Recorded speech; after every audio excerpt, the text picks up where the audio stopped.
Truck Talk Media. C10 Talk, episode 279. How to build and modify 1967 through 72 Chevy GMC trucks. This is a must-have if you're working on a truck, you're thinking about it, you've got some projects. Jim Pickering, we've got the author. Here we go. I talked a lot about this at the beginning of the book, and that's coming up with a plan, right? And figuring out what it is you want to do, what it is you're going to be able to do, because those aren't always the same thing. And then figuring out your path forward, right? And that will help, because there's no more expensive way to build a truck than to do it twice or three times or four times. You know, if you change your direction midstream, it's just going to mess you up. Damn, son. Hey guys, let me tell you about LMC Truck. Keeping generations on the road. Think about that. It's pretty deep. So whether your truck was handed down or something you went out and bought, odds are you were handed a bunch of paperwork, maybe a folder. In that folder was probably the catalog. You know the one, the most up-to-date and detailed catalog available today. It's like an encyclopedia for our trucks. Their website is just as detailed and informative. LMCtruck.com. LMCtruck.com. So whether you're restoring old memories or creating new ones, LMC Truck is here to help. They're more than just a parts company. They truly understand the lifestyle and passion of owning a classic truck. So get out there and get to work on your truck and know that LMC is here to help. You can get online, lmctruck.com, and order your free catalog today. Keeping generations on the road. lmctruck.com. Let me tell you what Melvin Toast is packing right here. All right, we've got 411 posi track out back, 750 double pumper, Edelbrock intakes, scored over 30, 11-1 pop-up pistons, turbojet, 390 horsepower. We're talking some bucking muscle. What does that do? Does that blow your mind? That just happened. Welcome to C10 Talk, your C10 Truck podcast. And now I have a chance to be the best, maybe the best in the world. My old man, he's a television repairman. Got the ultimate set of tools. I can fix it. I said I got 50 cents in that jukebox, and all I can hear is your mouth flapping. You hear that? Here's your host, Ronnie Welch.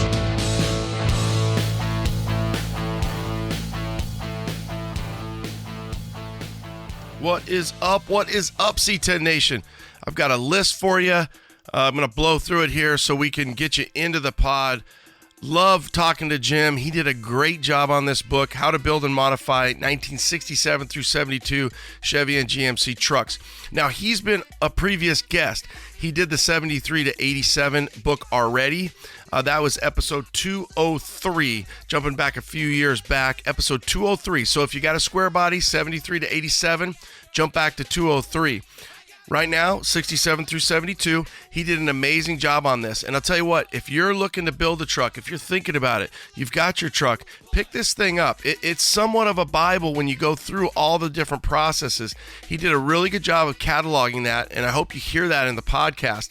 The other thing is there's always going to be reference points. He's done a lot of pictures, and I think so many people are going to be picking up the long beds, cutting them down, just like he did in this book, kind of cataloged and really just went through, from a timeline perspective, everything that it took. He built this truck. It literally, you'll hear it started up as a flatbed 3/4 ton, and before you know it, he's got a shorty, 5-lug that's got, packing power, performance, got the look, it's got everything. It's a driver.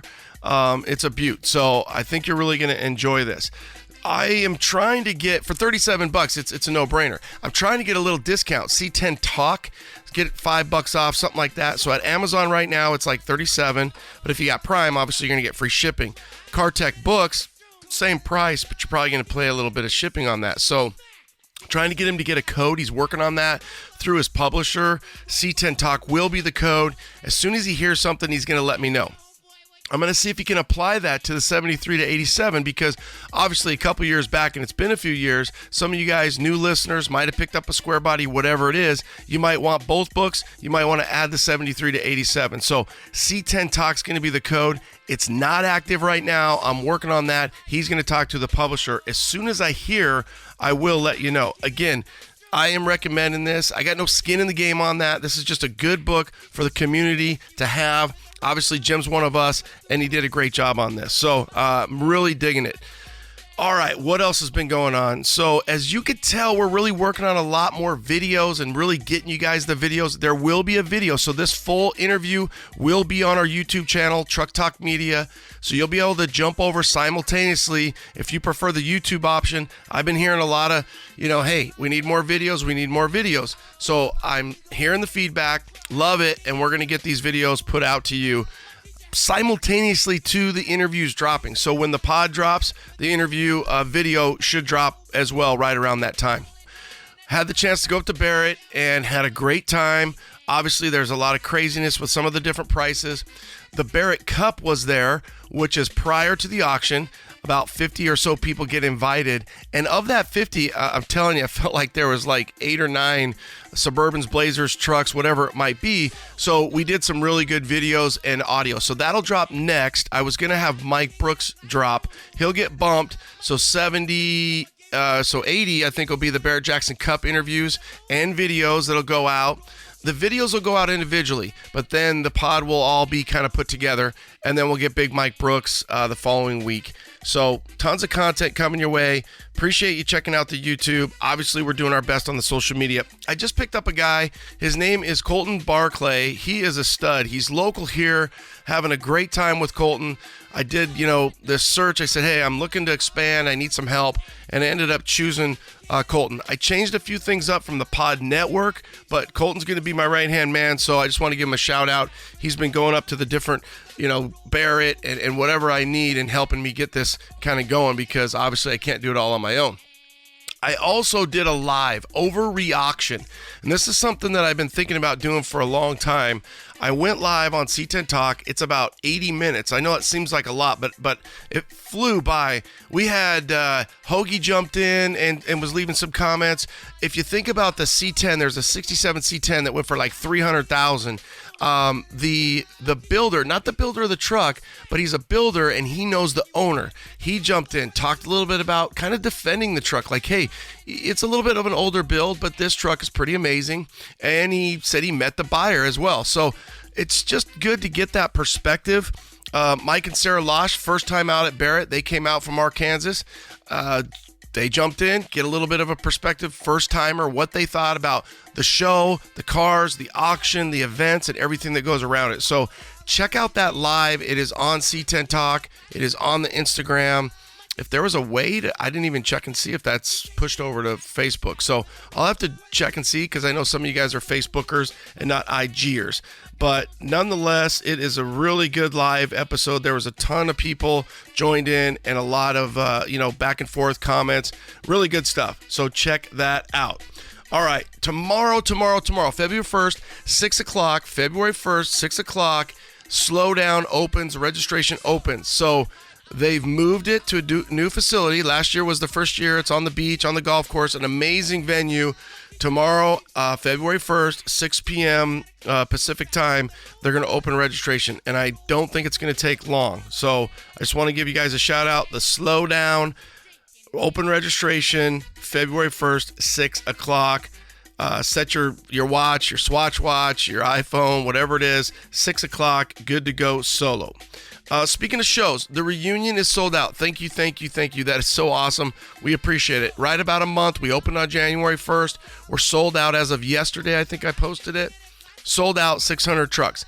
Now, I've already been approached. Hey, how do I get in the reunion? I didn't register. I didn't think you were going to sell out, whatever it might be. Okay, as people come in and if there's, hey, I can't make it, I want to donate my registration, I want to sell it back, whatever it is, within reason, we're going to do what we can. We want you all to be there. But, it just becomes a little bit of a nightmare. So what we're going to do is email me, Ronnie at C10 Talk. Really, actually, let's go info@Reunion Truck Show, info@Reunion Truck Show. And then we're going to put all the emails into a folder. And then as registrations become available, then we'll just go in order and say, hey, this is available. If you want it, boom, you got it. We don't hear back from you, boom, we'll move down the list. And we're going to do that within up till about a month prior. After that, we're going to be in full reunion mode. So nonetheless, I just want to say thank you so much. We sold out. It's our third $350, $500, and now $600. I don't think we're going to be able to squeeze any more in that venue at this time. We do have some options and some thoughts, but third annual reunion truck show, downtown Chandler, 600 trucks. Really, really looking forward to that. Another big thank you is C10 Talk IG just hit 100K. Thank you for that. Appreciate the support. Appreciate you tuning in and really supporting everything that we do, the content, anything that we're doing from our end. You guys are digging. Ronnie at trucktalkmedia.com. If you got questions, comments, concerns, feedback, we will always take it. Just like the videos. You guys are saying we need more videos. We need more videos. We're working on it. I promise you. YouTube, again, kind of jumping back to that. I'm just looking through my notes. I've heard you loud and clear. We're going to continue to do that. LMC is our title sponsor, so that's new. We do appreciate LMC coming on board, and they are the title sponsor for the reunion. So they've been our title sponsor from year 1 for the reunion, and they're back for year 3. We do appreciate LMC, and how best to show our appreciation is just keep telling you guys about LMC, keeping generations alive, keeping generations of people and trucks on the road. LMCtruck.com, LMCtruck.com. Use the link in our show notes, and that goes directly to LMC if you're thinking about ordering. Of course, I'd love to get a discount code, and that's another way of tracking. Right now, I haven't heard back on that. I did request for that. They gave me the link, and the link is where we're at right now. So if you're buying parts and you're thinking about it, go to LMC Truck on our show notes. There's a link. I've been putting the link in there, and that helps us, okay? Actually, I just told the guy about LMC buying some truck parts today, and I should have told him, go into this link so that, they can kind of track that. That's really what it's all about. All right. Last thing, a couple episodes back, so just kind of working our way back. 278 is Oscar with his right-hand drive 74K5 Blazer from down in Australia. An amazing build, an amazing truck, and really just one rad dude. So jump back if you haven't. 278. 277 is going to be Richard Rawlings, previously a Fast and Loud Gas Monkey Garage. They're giving away Skid Mark. They're giving away that truck, so you buy a hat, a shirt, stickers, and don't forget, if you are buying something, use C10 Talk 1000 at checkout, and they're going to give you an extra 1,000 entries. So why not do it? C10 Talk 1000. You buy a sticker, a shirt, a hat, whatever you buy, they're going to give you an extra 1,000 entries when you use that code. That is, I got no skin in the game on that. That's just trying to get you 1,000 more entries. And then Vice Grip Garage, Derek was on for 276, taking us out in 23 with episode 276. He's got his new Hood Saver 6000 he was talking about. But overall, Derek is just such a genuine, rad dude who cares about the people, the trucks, really keeping these cars, trucks, and everything alive. And it was a really good time interviewing him. Really good time. All right, so kind of looking over it. Amazon, $37. CarTech books, $37. Let's get together. Let's support Jim and this book. It's really a no-brainer. And then tomorrow, February 1st, if you're out west, you want to go to the Slowdown, I'd recommend it. I'm going to take the whole family this year. It is a really good time out there, a fun time. Love the venue. And this year, just to mention this, it is a 2-day event. So it is a 2-day event, and I don't have the dates memorized. August something. So I want to say it's like August 9th. So that means it's going to be Friday, Saturday, and be a two-day event over there. Follow their social, Slowdown, SLO. It's a no-brainer. And tomorrow is registration. All right, let me look at their little thing here while I got you. I'm sure I can pull it up really, really quick. You got C10 Slowdown. It's brought to you by UP Car Parts. UP Car Parts. So let me click on this, and then, yeah, this is going to me reposting it. I'm trying to find the actual, so this is live tomorrow. Oh, this is Mountain Standard Time. So 1600 Mountain Standard Time. I was thinking it'd be Pacific because of that, but I'm going to hit remind me on my phone and then jump back. So just, you can go to C10 Slow, SLODOWN. I'm in all this other stuff here, just trying to find this because I went into my stories and I just wanted to get you the actual dates of the event. So C10 Slow, there we go. Okay. This says see the pictures from 2023 here. Then this says that the event is July 26th through the 27th. I'm glad it's not in August. July 26th through the 27th. and it's at the Avia Beach Golf Resort, July 26th, July 27th, 2024. All right. Registration goes live tomorrow, February 1st, Mountain Standard Time. Okay.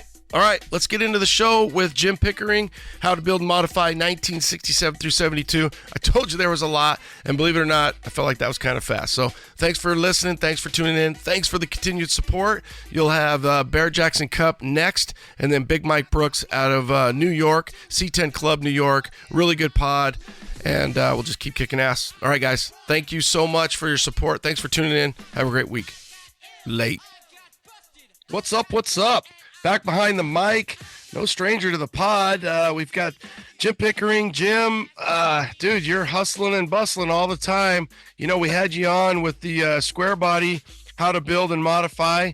Now, you know, some people might say a little bit of the wrong order, but it doesn't really matter at this point. I think the 67 to 72s are just as hot as ever. And I would almost venture to say that, well, here, I'm just going to say welcome to the pod and thanks as always. We'll start that way. Well, thanks for having me back. I appreciate it. You know, what I was going to say is I think it almost is better the way that it happened, and it's just meant to be, because if you would have done this 5 years ago, you might not have put some of the things, obviously, that you put in, like the way you went about getting your truck. So finding a 67 3/4 ton long bed, obviously I don't need to say it's a long bed from the perspective of 3/4 ton because they didn't make a short bed, but that allowed you, or that influenced the book based upon cutting a bed, you know, the way that you converted it from C20 to C10. And I really think that that's the way to go, right? You can find, I just had Derek from Vice Grip Garage on, and we're like, dude, you can still find a decent long bed, and it might be a little bit overpriced, but if you get something that doesn't have a lot of cancer, all the panels are matching. You're looking at gold, you know, because now with the likes of Metalox and cutting things down, and this book right here, Chevy GMC Trucks 1967 through 72, how to build and modify.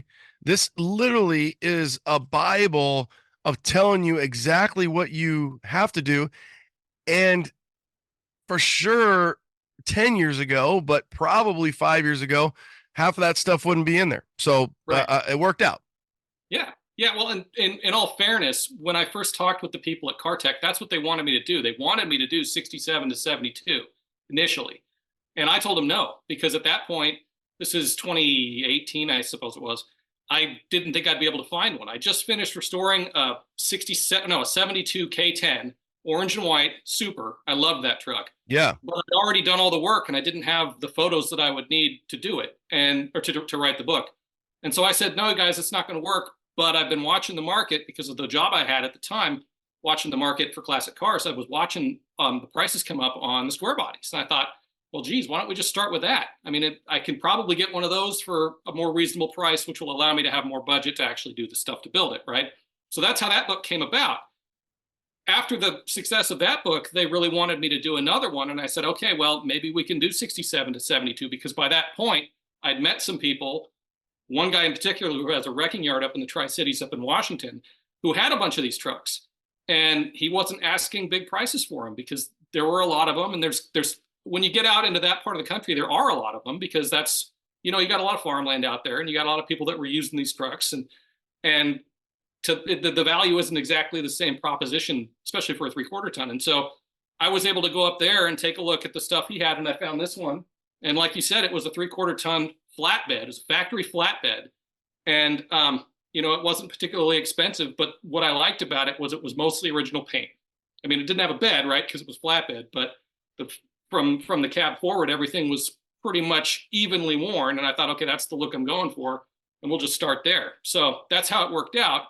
And like you said, I mean, being able to go through the process of doing the other one first definitely changed my opinion of what should be in this one. Yeah. Would you, if you could, or when you were looking, were you trying to find a complete truck, not a flatbed, meaning obviously a bedside truck, and just couldn't? And once you saw the blue and you said, "Hey, this is the patina on this truck is spot on. I'll figure it out. I'll make it work." And honestly, another good segment is, hey, this thing doesn't even have a bed. I can show the audience and the reader how to make that happen. Exactly. So I knew out of the gate with 73 to 87, the one thing I wish that I had done was actually cut down a bed. I got lucky enough to find a factory short bed that was original paint, it was all flat, just needed to be buffed, and it came up and it looked great, right? So I knew that I wanted to do a bed no matter what. So to me, no bed didn't matter because I was going to have to chop it up anyway. This truck, the reason I liked it, not just the fact that it was a 67 and it's this medium blue, which I think is a 67, 68 only option. It's a very, very base model truck. It's only got one sun visor, doesn't have a cigarette lighter, no radio. I mean, it's as base model as you can get, which is like the antithesis of buying a truck today, right? Everything's got leather and cup holders and electric this and power that. And this is so much more fun for me because it's just so different. But I went ahead and picked this one mostly because it wasn't rusty at all.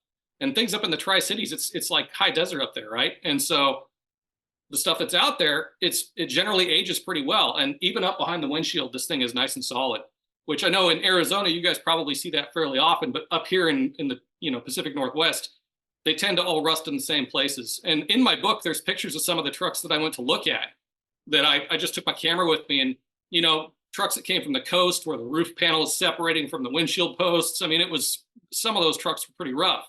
And I didn't want to get into too much of that. I wanted to do the fun stuff. So yeah, the fact that it didn't have a bed didn't bother me because I was going to have to cut one anyway. And that was a learning experience, but I'm sure we'll get to that in a minute. Well, one thing to kind of not skip over, first and foremost, I don't even know what the word antithesis is, but I like the way you said it. It sounded great. Obviously, people buy trucks now; they want a lot of bells and whistles. Your truck has a no cigarette lighter. I had a 69 that I had that was the same. The only thing the guy spent any money on was he bought the 292 inline six. Gotcha. But why those trucks to me are just money, meaning I love it, is when you don't have a radio, you have a radio delete in your dash, so you don't even have a cut. Now, it is funny that they cut they put a piece in there and you had a radio delete piece, but then without a radio, you don't have a cowl antenna. So you don't even have an antenna on the cowl. And then to think that some guy at some dealership with a carbon copy thing was writing down, well, I mean, I would love to know, what did a cigarette lighter cost? Like, okay, cool, you don't smoke, now we just need power, and nobody at that point was thinking, oh, I'm gonna use it for power.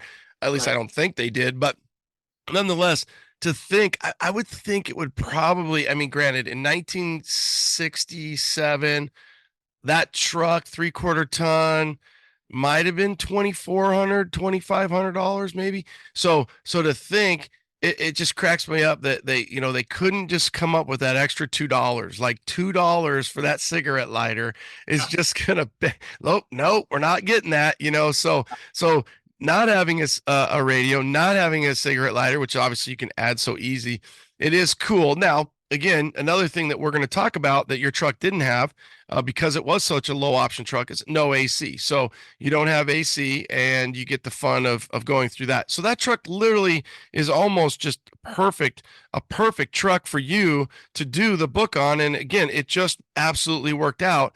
The other thing that I do think is kind of funny, which I would love to have, is it didn't end up having cab lights, correct? No cab lights, right? Yeah, so you lucked out there for the look that you were going for, but I've got a 3/4 ton that is a 72 3/4 ton that someday I'll put cab lights on it. And now for the audience, you can get the metal pieces. You don't have to go harvest a full cab skin. You can get those, aftermarket. So love me some cab lights on a 67 72. On a square, it's just an add-on, and there is no metal change. They figured that out. So true 6772 for the audience, again, will have an actual different cab metal forming for those chicken lights. Yeah, different roof skin. Yeah. One of the things that I thought was so cool about this truck after I got it, I think it must have been a fleet truck, because you could see on the door there was what was left of AC&S, and I couldn't figure out for a while what that was. I finally was able to track it down, and AC&S was a company that installed asbestos insulation on pipes. And I thought, well, okay, that's wonderful.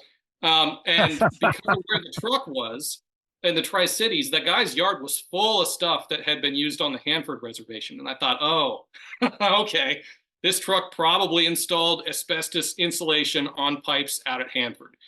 And I found that what do you say, Hanford, for the audience? That's just is that a reservation?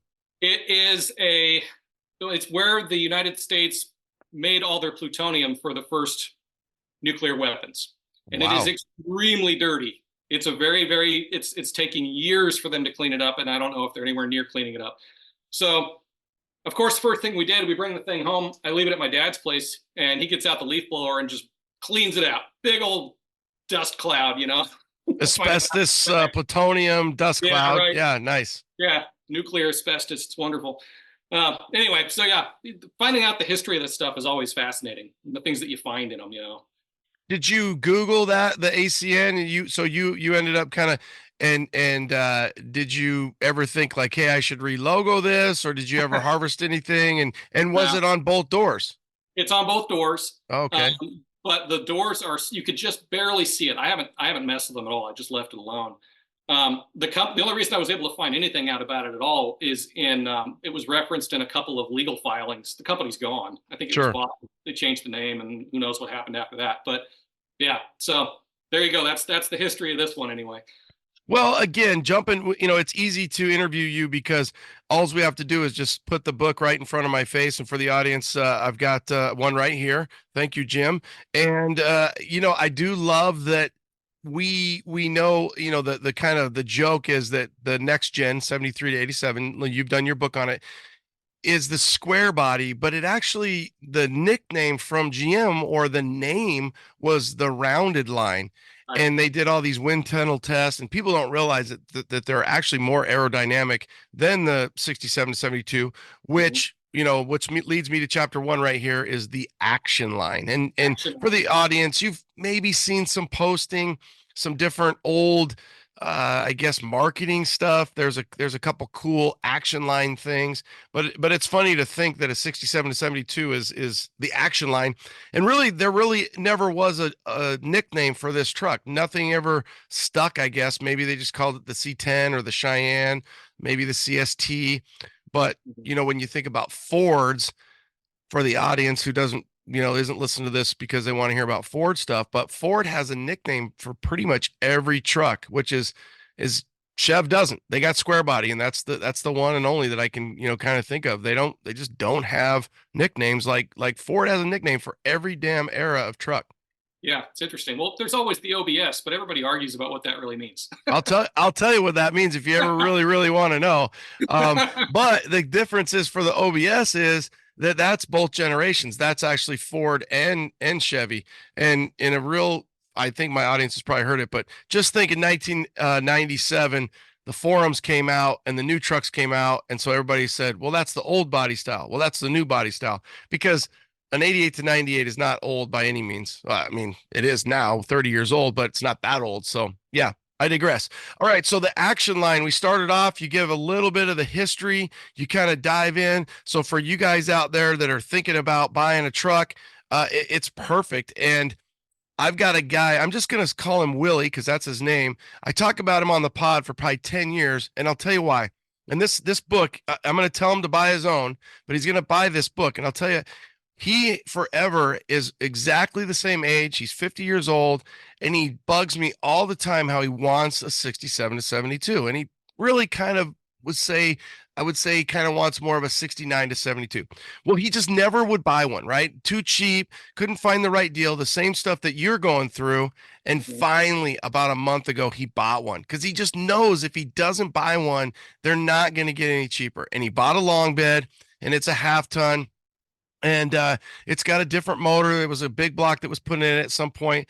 I would say it's an 8.5 on a 10. It's an Arizona rust-free truck. It's got great bones.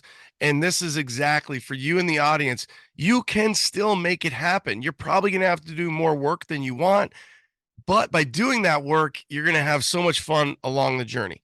Yeah, absolutely. Get out of town. Go as far away as you can, and go find a truck that's out in the country somewhere, because there's a lot of them out there, and it might be a 3/4 ton, it might be a 1 ton. I mean, you can basically build whatever you want out of one of these, and that's what I was doing my best to try to show with this. And that section that we talk about with the history, my goal there was to give a little bit of the background on each of the trucks, but also show which parts are rare, so that if you're going to build something like this and you're going to start hacking away on it, and you find a truck that's got some truly rare options on it, maybe you'll think twice and find one that's not so rare.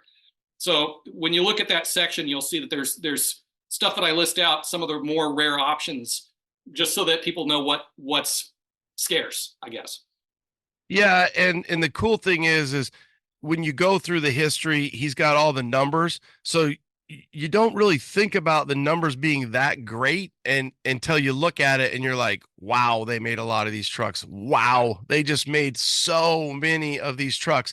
And looking at the numbers, to be honest, they made a lot less GMCs for sure. So, Yes, I mean, wow, when you look at the numbers, and just to give the audience a little perspective, 67, you've got 375 Chevs, you've got 130. So you're looking at a third there, and it's pretty much a third across the board when you think about it. Going into 69, 560,000 Chevs, 150 GMC. And then when you get all the way up into 72, you've got 600, just over 600,000 Chevs, and you've got 132 GMCs. So the GMCs are few and far between based upon how many Chevrolets are out there. Absolutely. Yeah. Yeah. What was something that you found that was such a rare option? I think obviously a 69 Blazer is going to be a pretty rare option. You do see the 50th anniversaries, even though I think I see more long bed 50th anniversaries than I do shorties. And then I think the creme de creme, man, I think would have to be a 68 anniversary short bed. Mm-hmm. I don't think they did a 396 in those trucks. I don't. 327 it would be the one you'd want. So yeah, I don't know if they did do a 396 in those. I don't recall, which was the big block for the 67, 68s. But yeah, if you could find that, that's going to be, pretty much your rarest. And then maybe getting into some of those Blazers with some of those sticker packages. Yeah, the sticker packages for sure. There's definitely some color options that are kind of hard to find. My K10 that I had that was a factory Cheyenne Super was orange with a black top, which was interesting. And the only option it had was the full wheel covers, the PO1 full wheel covers, which is cool. And I mean, it was a tack dash truck. It had some cool options on it, but other than those things, there was nothing else there. So I think, finding any of the black ones from back in the day are pretty cool. I love the toolbox door, which you don't see a lot of. In fact, that's how I found this truck. Was my 72 had a rusty toolbox door, and I needed one that wasn't rusty, and I tracked it down to this guy's yard, and that's how I met him. So I had a 60, a 70 now, and I sold it. I called it Goldie Hawn. It left about a year ago, but it had a tool. It was mint. It was so cherry, and it had a toolbox door. And I am not a fan of toolbox doors at all. I just don't like the change of the line. One thing that, and I don't want to dive too far away into it, but the one thing I don't see that would be kind of rare that you didn't really hit much on, but would be something, and maybe you know a little bit more about it, but is in 72, they were getting ready for the new model truck. Okay. So they're getting ready for the square bodies.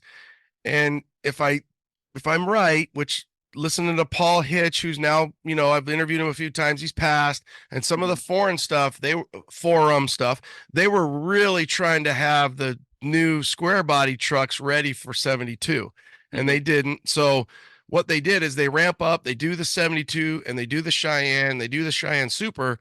Well, the big package that they did at the end to push these trucks out was the Highlander packages.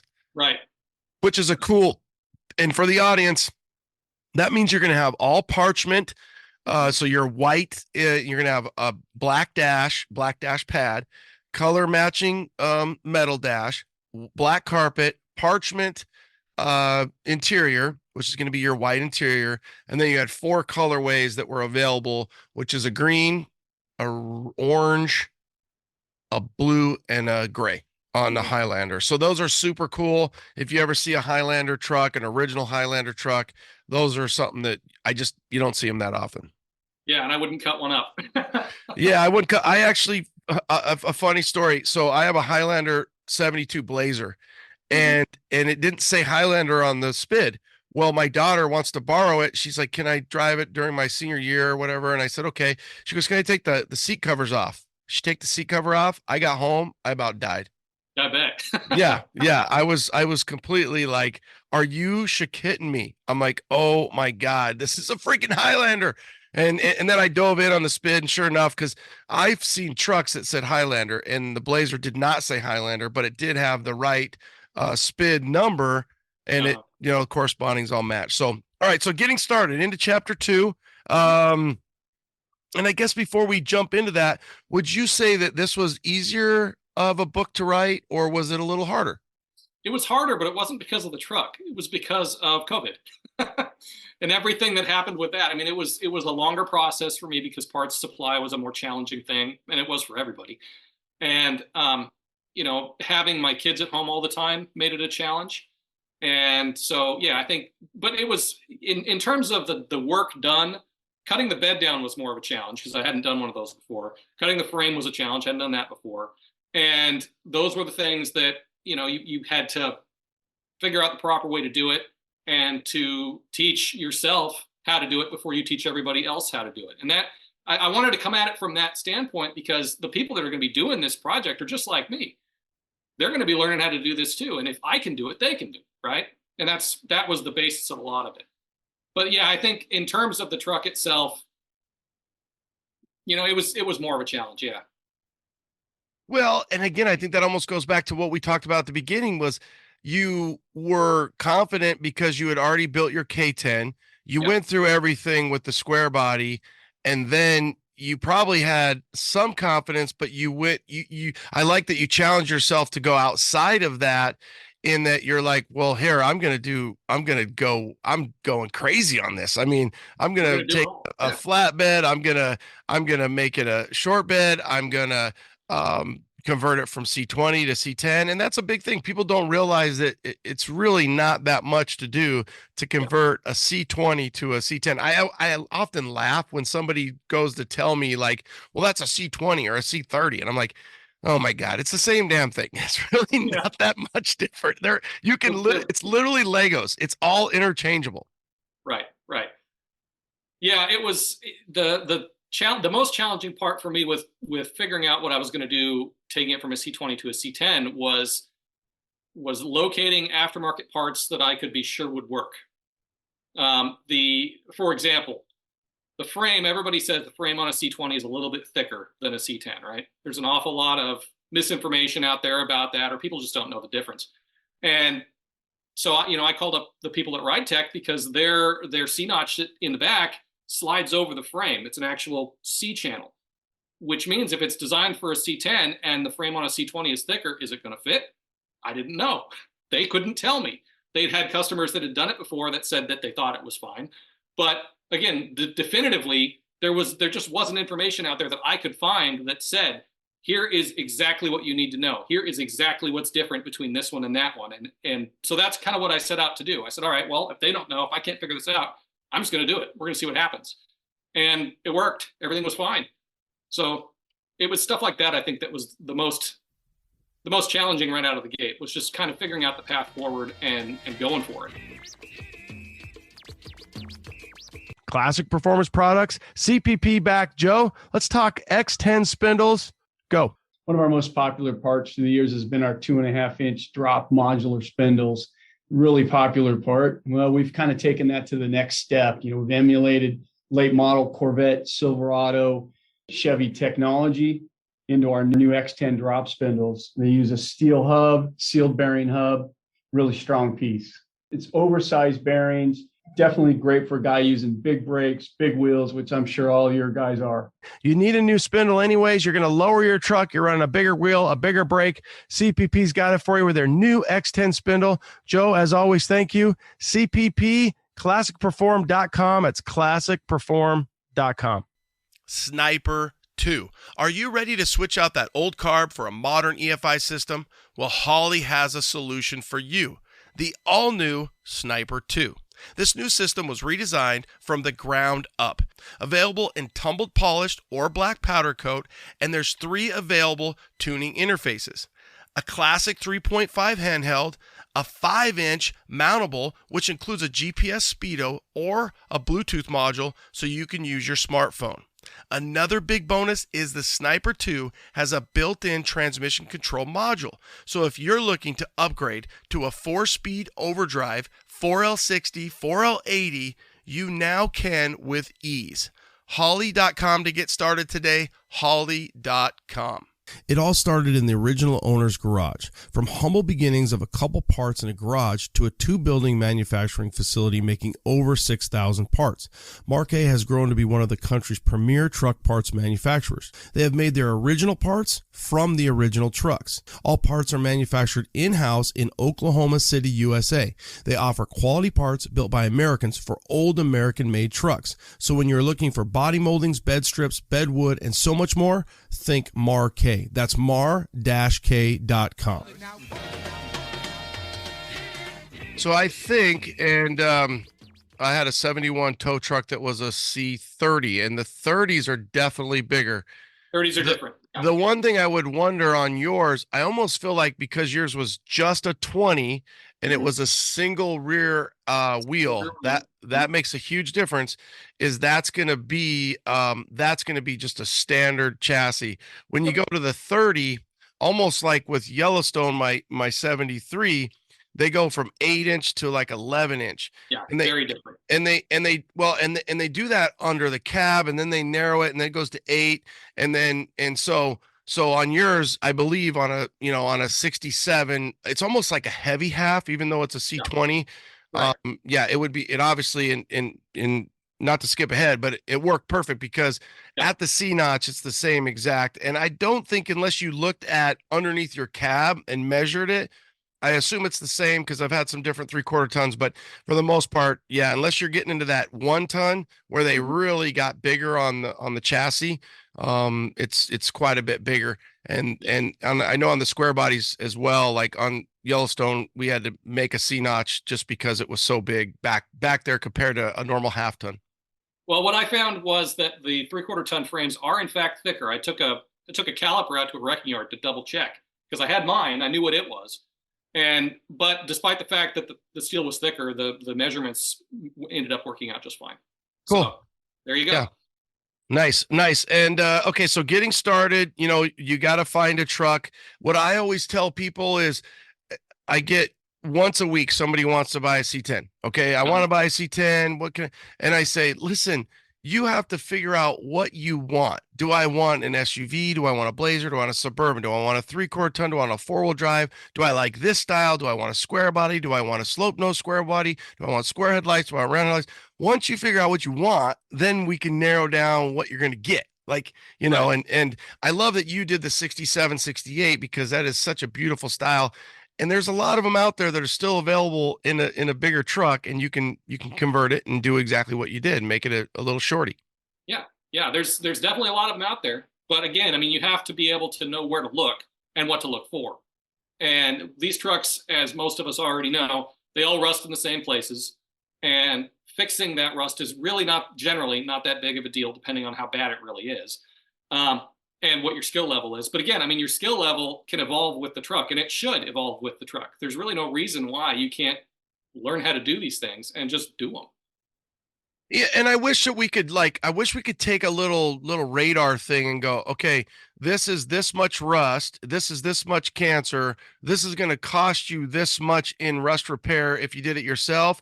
This is going to cost you this much if you pay 65 to 125 an hour, whatever, right? Well, because I get so many people that are literally just like, well, how much is that going to cost? And it's like, well, I don't want to pay that. And I'm like, do you understand that extra $2,000 maybe extra $3,000 is worth $10,000 of your time and labor. So, Yeah. so just buy that truck, because that other one you sent me is trouble, right? And if I can see that much rust, there's going to be more. There's always dirty secrets. There's always dirty secrets. We talk about this a lot at my day job, actually, at the magazine. You have to figure out what it is that you're doing and why. If you're buying a truck because you want a truck, that's great. If you're buying a truck because you want a project, it's a different end goal. It's a different beginning goal.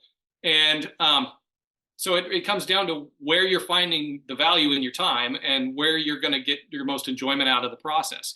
I've learned over the years, it's funny, when I was, a younger guy, my dad and I were working on a car when I was in high school. I still have it. I was itching to get it done. I want to go drive it. I want to have fun with it. And he's a process guy. He wanted to have fun and build it with me. And it took me a long time to get there, but I figured out that I'm kind of the same way. I like building stuff. And, if you like building stuff, then there's really no reason why you shouldn't go, instead of spending the $125 an hour for 4, 5, 6 hours paying somebody, go buy a welder, figure out how to weld. There's really no reason why you shouldn't. Well, and you're going to get a trade. You're going to pick up some confidence and some skill. And whoever's listening out there who's thinking about it, that there's somebody else that can do it, that you're just as sharp as they are. Okay, let's just face it. It doesn't take a rocket scientist. And I'm not saying I'm a master welder by any means, but you can do it. And the more you do it, the better you can get. And the other thing really is you're going to stay married, because you're going to be out in the garage. You're not going to be, annoying your wife and kids, and you're going to have a good time. And I just got off a pod, and it was funny because sometimes I think people enjoy the build more than they enjoy the end result. They just want to build the trucks. They want to get that chassis. They want to see it. They want to live it. And you're giving them the footnotes to, instead of the cliff notes, it's the gym notes to what we're doing here. And it's really a Bible to walk them through that. Yeah. The goal is to make people understand that it's not as hard as it seems like it is. It's fairly straightforward. And one of the things when I was wrenching professionally, when I was a younger guy, one of the things that the older wrenches that the older techs that I worked with would always say is that if you can fix a car, you can fix anything. You can fix a washing machine. You can fix the plumbing in your house. You can, do some electrical work. It's because it's all the same, right? Once you understand the fundamentals of how things are supposed to work, it's not that hard to fix just about anything. So something like this shouldn't be that intimidating, because it's really not that challenging. It's just time and it's problem solving. You solve one problem, move on to the next one. Solve the next problem, move on to the next one. Before you know it, you've got a cool truck. Well, and the cool thing about, this generation and really all C10s is there's already somebody that's done it 100 times over. And with the internet and the YouTubes and everything else, there's not that much that you're not going to have as a resource. So whether it's your gym notes, whether it's your YouTube, phone a friend, it doesn't matter. There's going to be somebody who's done it. And again, it is Legos. That's why people they look great, but people love it because it's pretty basic. Yep. Okay. So now we get into the body and disassembly fixes and modifications. I gotta feel like this is a chapter that I sure would hope that whoever is thinking about it, whoever's going through it, is really taking their time. And I like what you said. It's like, hey, my dad taught me it can be a process. Find the right baggies, I like the little rigid boxes, the Husky boxes. I get them. They got the trays. They're cheap. They used to be $9.99. I buy them at Christmas for, now they're probably like $15.99, but still worth it. And you can label them and put all your crap in there. And if you take the time on the front end, it's going to pay dividends on the back end. Absolutely. And if you're waiting on parts or something, start cleaning some bolts, have them ready to go. It makes a lot of sense. And bagging and tagging will change your life if you haven't done it before. Once you start doing it, you'll never go back. Hunting down nuts and bolts and things, that's no fun. Well, and I don't remember what I paid, and I don't really like the one that I have. It's a Harbor Freight. It's the big nut and bolt cleaner with the little walnuts in it. And the problem is it's got like a plastic lid, so it vibrates all damn night, and then the lid like gets a hole in it. But if you've got one of those, or get one of those, they're cheap. I'd like to see if there's, I should probably just somehow make a metal lid, because the plastic lid but it's full of crushed walnuts. you throw all your bolts in there, you let it run all night, you get done, and they're all cleaned up and they're really good. And you can, you could buy a little tap and die if you need to rethread some stuff. But that's somewhat elementary. You're putting it in there, you've got a process, you're throwing your nuts and bolts in there, because those old nuts and bolts, they're still good. You're just taking them out. They're not like they're destroyed. There's a lot that you can recycle with that and save yourself some money and have a good time doing it. And know that those are original nuts and bolts. Yeah, and they came from the right spot, so they go, that they'll fit. Everything's the right size and length and all that. I've had good luck with just a wire wheel chucked up in a drill, and you take your bolt and you put it in the vise and you just go around it with a wire wheel. It does a pretty good job too. So there's lots of ways to do it. Yeah, for sure. And the internet will help with that. One question that I wonder if you get a lot, or I guess we can just throw this out there, but is I think my truck was painted. Really? What makes you think that? Let me look at it. Okay. Look at it. Okay. Look at this has red oxide. This has this different red primer underneath it. And this has this black primer underneath it. You're like, okay, well, that's how they did it. So that's how they did it. Yeah. So from what I understand, the cabs and the beds were painted in different places, and they used whatever they could find. Knowing what I know about the factory, it doesn't matter to them if it's red oxide or black. They're just going to use whatever they can to get the truck done and out the door. And so that's one of the things I liked about this truck, was that it had the red oxide on the doors and it had the black under the fenders. I thought, well, there you go. That's right.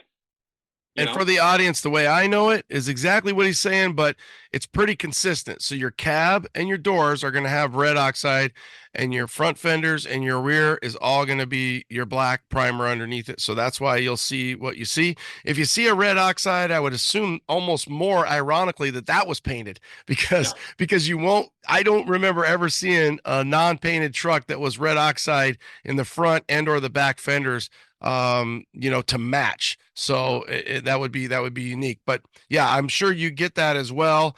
How about sourcing that long bed? Was it tough finding a clean long bed? It's funny. I found it on, I think it was either Craigslist or Facebook Marketplace, and it was a guy who had a company not far from here where I live, and somebody had dumped a truck in front of his business, and it was a 68 GMC, and he was able to get a lost title, or he's able to file to get a lien title, and was able to get the truck, and he was going to convert it to a short bed. And his plan was he was going to cut the bed down. And he kind of took a look at it and thought, oh, this is going to be too much work. I'm kind of afraid to do it. So he went and bought all the parts. I think he bought AMD parts. So he got the bed sides and the floor and everything, and he was good to go. And he sold me the bed knowing that I was going to cut it down. And it had been, the truck had a camper in it, a sliding camper. And so the bed was in great shape because it had never been, rarely been used to haul stuff. And so that's where it came from. And I think the guy regretted selling it to me after I took it from him, because he's like, these things are hard to find, in good shape. I said, yeah, I know. That's why I bought yours. So what'd you pay for that bed? $600. Okay. So it's for the audience. This is my rant of 2 cents on this, but same exact scenario. Another guy at work, he since sold the truck. He's like, I want this truck. So we find him a 68. It's a 3/4 ton. I have the bed. Okay. Because he did not want the bed, and he wanted to buy the aftermarket bed. And I said, listen, even if you pay Kyle, because obviously we're in Arizona, or you do it yourself, he's got a welder, he could do it. I said, you're going to have the same color vehicle bed that you have with your cab. Now you're going to have to go and paint it and do all this stuff. And you're going to have, so I wonder what is your thoughts, your opinion? Is it better to find a bed and source an OG bed and cut it down so that you have that original metal? Or is it better to get all brand new sheet metal? Because I've never done that. And what I have heard, now I've heard great things about aftermarket sheet metal from beds, but you're looking at, like, nowadays, you're looking at probably $3,400 to $3,600. Yeah. You've got to do some tweaking, and now it's still going to have to get painted and so on and so forth, versus something that's just kind of patina that you can drive. I think that it really comes down to the builder and what they are comfortable doing. For me, I'm not intimidated by hacking away at something, because I'm pretty sure I can put it back together. But if you don't have the space and the time and, a place to make a mess, or you don't like using the death wheel, you don't want to get that close to it, then there's nothing wrong with going out and sourcing the new parts. They're going to fit and they're going to work just fine. And paint matching is probably as challenging as cutting a bed down if you really want to get technical about it. because it's so hard. It's so hard to get two colors, especially a color that's been out in the world for 50 years, right? Everything fades at its own rate. And if you have two pieces of metal that were together that whole time and they faded together, you're going to probably want to keep that together. So, but again, it comes down to what the builder's comfortable with. Sure. I don't think there's a wrong way to go about it. But for me, if I could have found a medium blue long bed, I would have gone that way. The only one I could find was red. So yeah, that's well, and it added to the book and the experience. The other thing that cracks me up is there has been a time that I had people reach out to me and tell me, I do want scars on my short bed. I want a bed. I want a truck that, who would have ever thought that 15, 20 years ago that people would be wanting scars on their truck? Like, no, I want that. I want scars. I'm like, really? With mine, I left the center stake pockets. I wanted people to know. I left the center stake pockets, and I even left some of the welds on the inside of the bed where I put it back together to where you can see them, because I didn't want, I mean, it still has C20 emblems on it. I wanted everybody to look at it and go, wait a minute, that's not right. And I've had it at shows, ever since I finished it, where people walk by and they take a second look at it and they go, well, that's not right. He must have body swapped it. I'm thinking, nope, that's a C20. It's just been hacked on a little bit. Yeah, makes for a good conversation, that's for sure. Dig your cab mount, your cab lift there. That's some Barney Rubble shit there. I don't know that I've seen that before. I have to bring, this is my father's influence again, right? He worked as a dispatcher for a heavy machinery moving company for his whole career. And crib piles are a thing when you're moving heavy stuff, right? And so he has lots of leftovers, beams and steels and all kinds of stuff for moving heavy things. And this was his idea. How are we going to lift this thing? Well, I know how to do it. That's what we did. You don't need something special to pick up a cab. You really don't. You just have to understand where the weight is. It's going to want to tip forward on you because the windshield's heavy and everything that's on the cowl is heavy. And as long as you account for that, you could use just about anything to pick one up. This is just one way to do it. Yeah, and for the audience looking at the picture, you've got looks like a 4x6 stacked on top of some cribbing, and then it's not centered in the cab. It's pushed pretty far forward. And at this point, you still have it where the chassis is still like right there. Yeah. But we had to get it up high enough. We pulled the wheels off the back, got the cab up high enough to pull the frame out from underneath it, and then we lowered it back down using bottle jacks onto the wheel cart that we made for it. That was the goal. It's funny, in that picture, it looks like a 4-wheel drive. Yeah, I know. Hey guys, are you thinking about swapping out your old motor for a more reliable LSLT-based power plant? Behind each PSI harness, you get over 10 years of experience in the business, online tech support, phone support, and harnesses made in the U.S. That's psiconversion.com. Need C10 parts? Well, here at Pro, we actually have trucks. We build them, we drive them, and we deal with them every day. It's just part of who we are. We carry the best products for your truck project from the major name brands such as QA1, React, Painless, Dakota, Beltec, Borgeson, Bear, and even more. Give us a call or check us out on the web. You've heard me talk about my gauges, Dakota Digital. I love them. Dakota Digital has the best gauges for our trucks. These kits are complete with sensors for any engine. They look just like the stock clusters, but have all the technology you'd expect from Dakota Digital. It's like a modern truck, but even better in a classic. Dakota Digital is absolutely the best in aftermarket gauges, so check them out at dakotadigital.com. dakotadigital.com.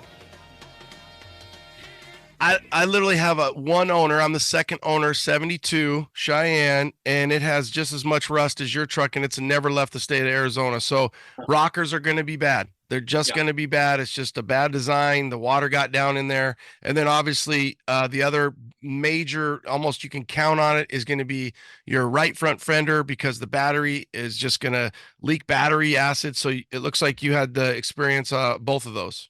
Yeah, and the cab corner too. Cab corner is an often problem, at least up here. It is down here too. You're right. The rear cab corners. Yeah. I used all AMD stuff for that section, and it all fits really well. And, surprisingly, if you haven't done it before, as long as you have some space and some of the tools, it's not that challenging. You just got to make sure you think about it ahead of time. You measure twice and take your time, right? One thing at a time. and you can work your way through it. It's not as bad as I think a lot of people make it out to be. Well, and I see the confidence perspective of it, but if you're looking for some fun and you want to grow and have that fun, I don't know who said it, but they nailed it. They're like, hey, the good thing about metal and work is I can always just add more metal, right? So if I cut too much, I can add a little bit more. And yeah, rockers would be, definitely one of those things where you're gonna, and we both, you and I both, and the audience I'm sure as well, you've seen some rocker jobs that are just horrendous. So I'm gonna tell you right now, you're probably not gonna do any worse than some of these rocker jobs I've seen where you open it and you're like, wow, that's where they seamed that together right there. And then you lift the carpet and you see some of the floor boards that they've done and just lay it on really thick, put some different metal in there and just weld away. Something galvanized with pop rivets. There's a lot of that going around. Cool. So what else did you experience on the metal? Obviously you reached out to Kyle and you watched his tutorial on how to do Absolutely. it. What would you, on a scale of 1 to 10, what would you rate that experience? In terms of what, challenging or fun? I would say probably challenging. It was definitely, I'd say probably a 6 out of 10 on challenging for somebody like me. The very first thing I did was call up a buddy of mine who was my paint and body guy, and I asked him if he had some spare metal laying around, and he gave me a door skin off of an El Camino. And I brought that door skin home, and I took my death wheel and I cut it in half and welded it back together. Cut it in half, welded it back together as many times as I could so that I could teach myself the settings and teach myself the method for doing it and not warping anything. Because the door skin on the El Camino was about the same thickness as what you'd find on this truck. And it worked out great. After I'd had a chance to really test my equipment and my skills on something that didn't matter, it made all the difference. But the biggest challenge, I think, for me with regard to cutting the bed down was making sure I had all the measurements in the right places. My bed had been run into a couple times in the back, so that whole area around the taillights was not perfect when I cut it apart, which made it a little bit of a challenge to put it back together again, because basically you're cutting through half a dent and scooting it forward, and now you've got metal that is dented on one side and nice and smooth on the other. That was a little bit of a challenge. And the biggest, probably the biggest thing for me was going slow enough to not burn holes in it. And you learn about that with your test section, if you get yourself a door skin or whatever, but you get excited and you get moving really fast, or at least I did, and had to remind myself to slow down. And but again, I mean, once I had the method figured out, and I'd watched Kyle's video any number of times, and I talked to him ahead of time to let him know what I was doing. I didn't want to give away any of his measurements, because at that time the video, you had to buy the video. It wasn't out on his website. I didn't want to give any of that away. I wanted to send people his way because he's got the method. He's figured this out. And I just wanted to show that it's easy to do if you take the time and are willing to give it a shot.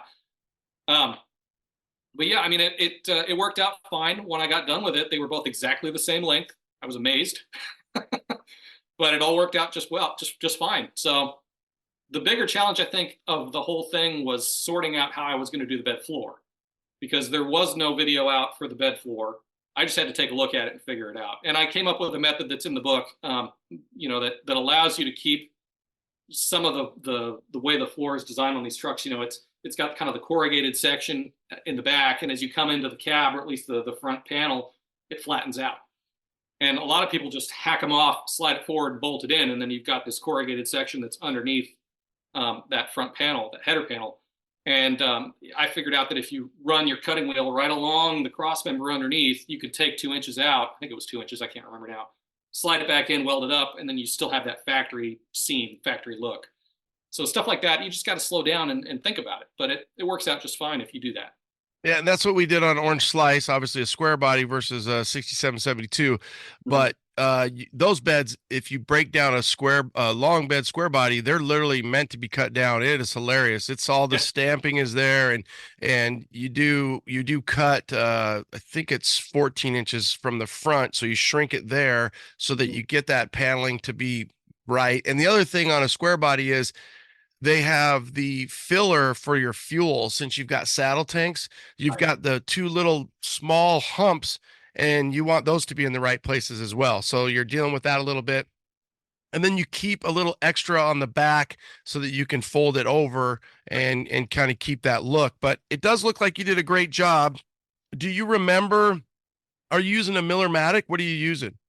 I'm using a Lincoln SP 170T. Okay, right there. It's a hand-me-down welder. Came from a buddy of mine who built hot rods for years and just decided he was done and got out of it.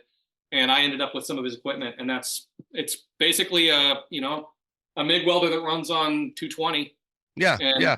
So do you remember? Did you use 3.0 or 3.5? Geez, I don't remember. I think it was 3.0. And then do you remember like your speed and your heat setting and where you were at? I'd have to go look. I went off of what was recommended. And yeah. From there. Yeah, generally, I erred on being just a little bit hotter and then trying to hit it quickly and not put a lot of extra time into it. But again, you're going to probably have welders that listen to this pod. They're going to know a lot more about it than I do. This is just, getting it as close as I could. Yeah, and we're not welders, and we don't pretend to be welders. So we're hobbyists. The other thing I do remember Kyle saying is how he could get such clean lines and everything. He just said hot and fast. So yeah. It sounds like and his fast and your fast.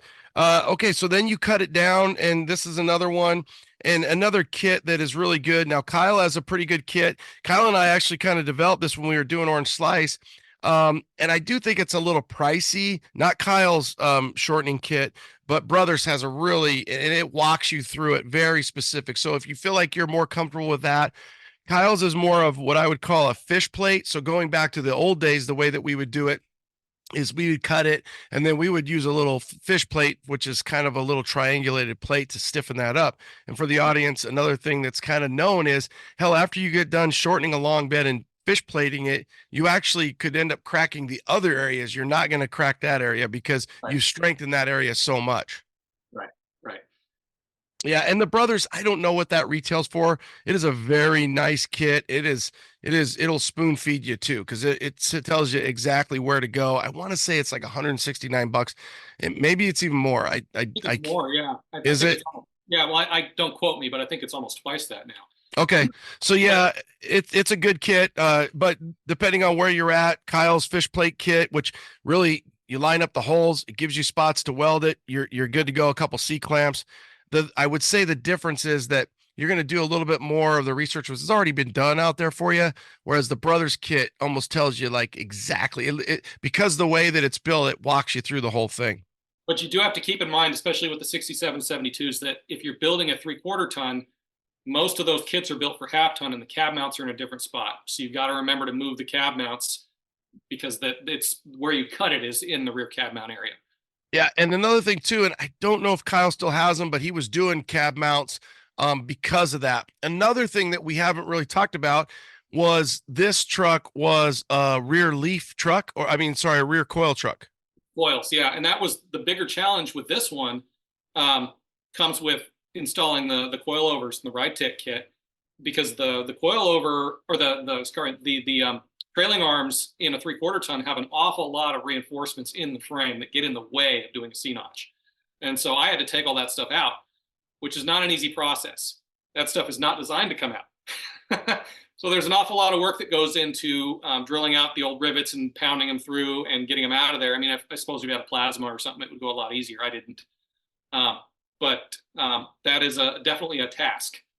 Yeah, the hardest part of any of these things that we're talking about is 100%. Nothing is second compared to drilling and getting rivets out that have been in a truck for 50 years that were put in there to never come out. And once you get the technique down, for me, it was an X cut, star, grind, punch, X star, grind, punch, and it's daunting. Nobody wants to do that. I know if you have a really badass air hammer, that helps, and a little bit of PB blaster to loosen those up. But yeah, same thing on Orange Slice and every other truck that I've done, anything like that, you're going to modify it and put new stuff in it. It absolutely sucks getting those things out.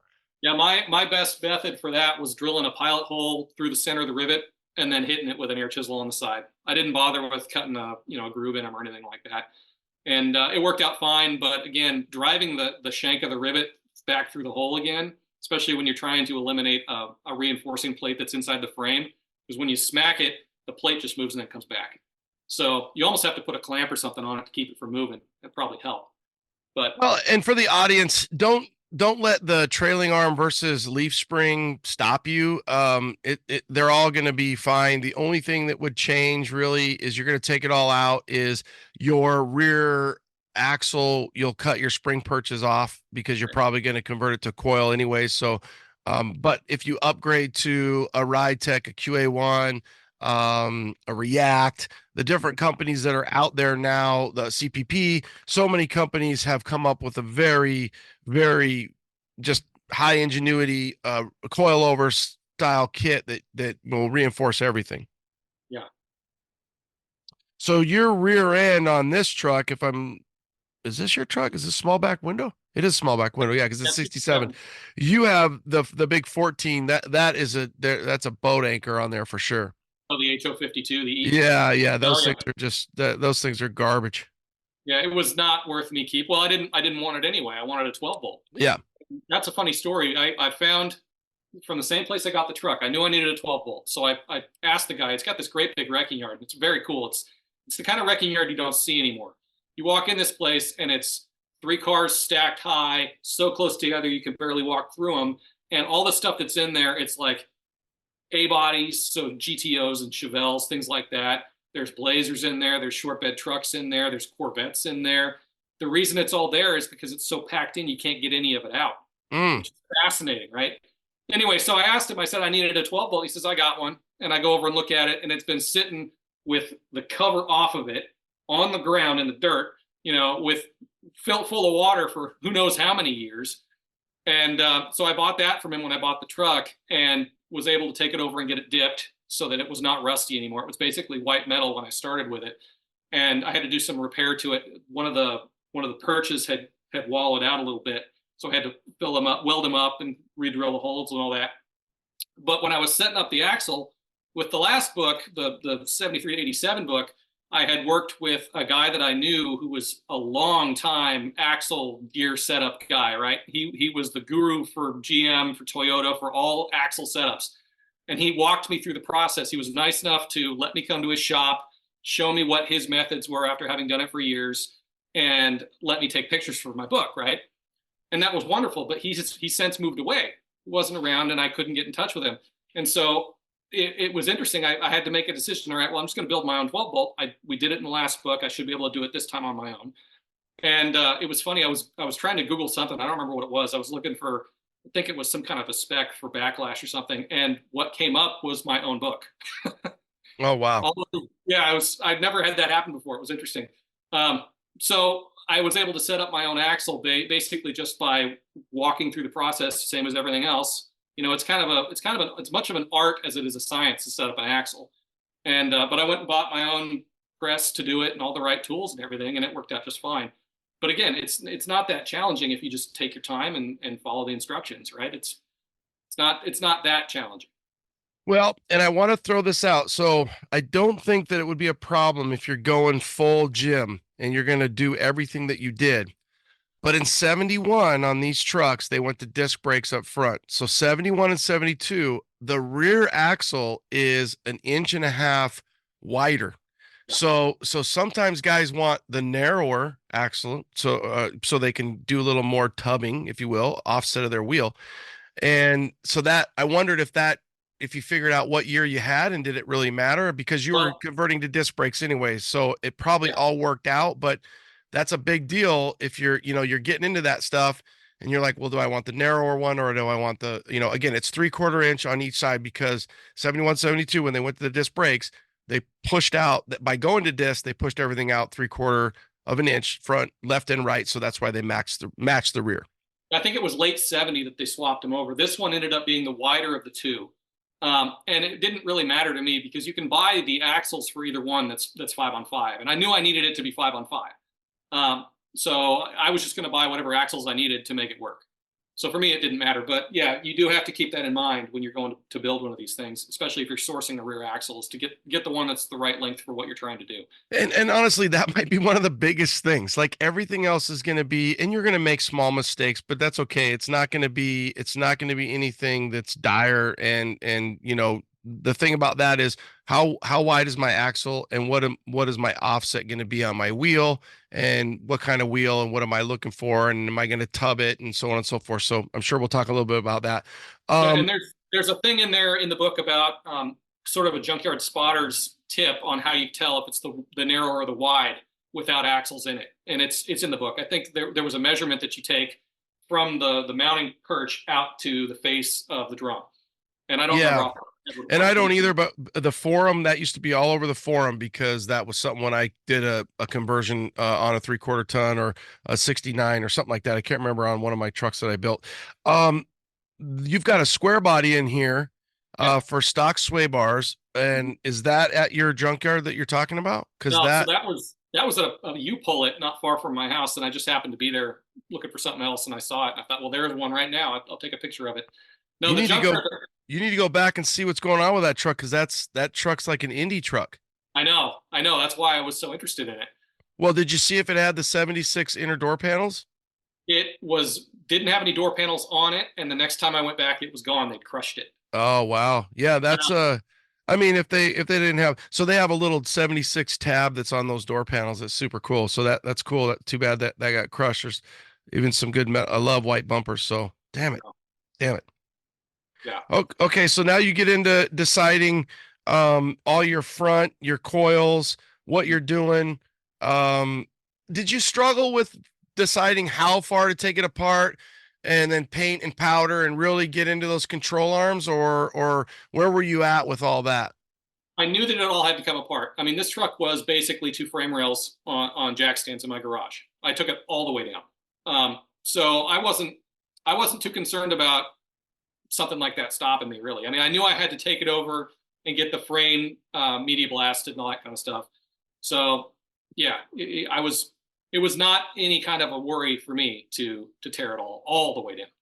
Well, and I feel like if you know that that's going to happen, because the problem with these trucks is that once you start doing something, it's so easy to, I kind of, relate it to like a house. You're like, well, I'm already this far. I might as well do this. I'm not going to pay somebody else to come back and fix this plumbing or fix this leak or fix this electrical. I might as well just keep going. So it ends up being the quote unquote snowball effect, where you have to just keep going. So know that going into it, that you are probably going to get in, not necessarily over your head, but what ends up happening is you're going to get deeper than you probably think about it. I always, again, is like a home show where they're like, just apparently the frame, the foundation's just cracked. And you're like, the foundation's cracked on every house, and it's going to be $20,000 more. And you're an idiot if you don't go into the build thinking that. So yeah, take that personally. If I'm calling you an idiot, I'm telling you, because so many people have been there, that it's going to happen. These are 50-year-old trucks. Have fun.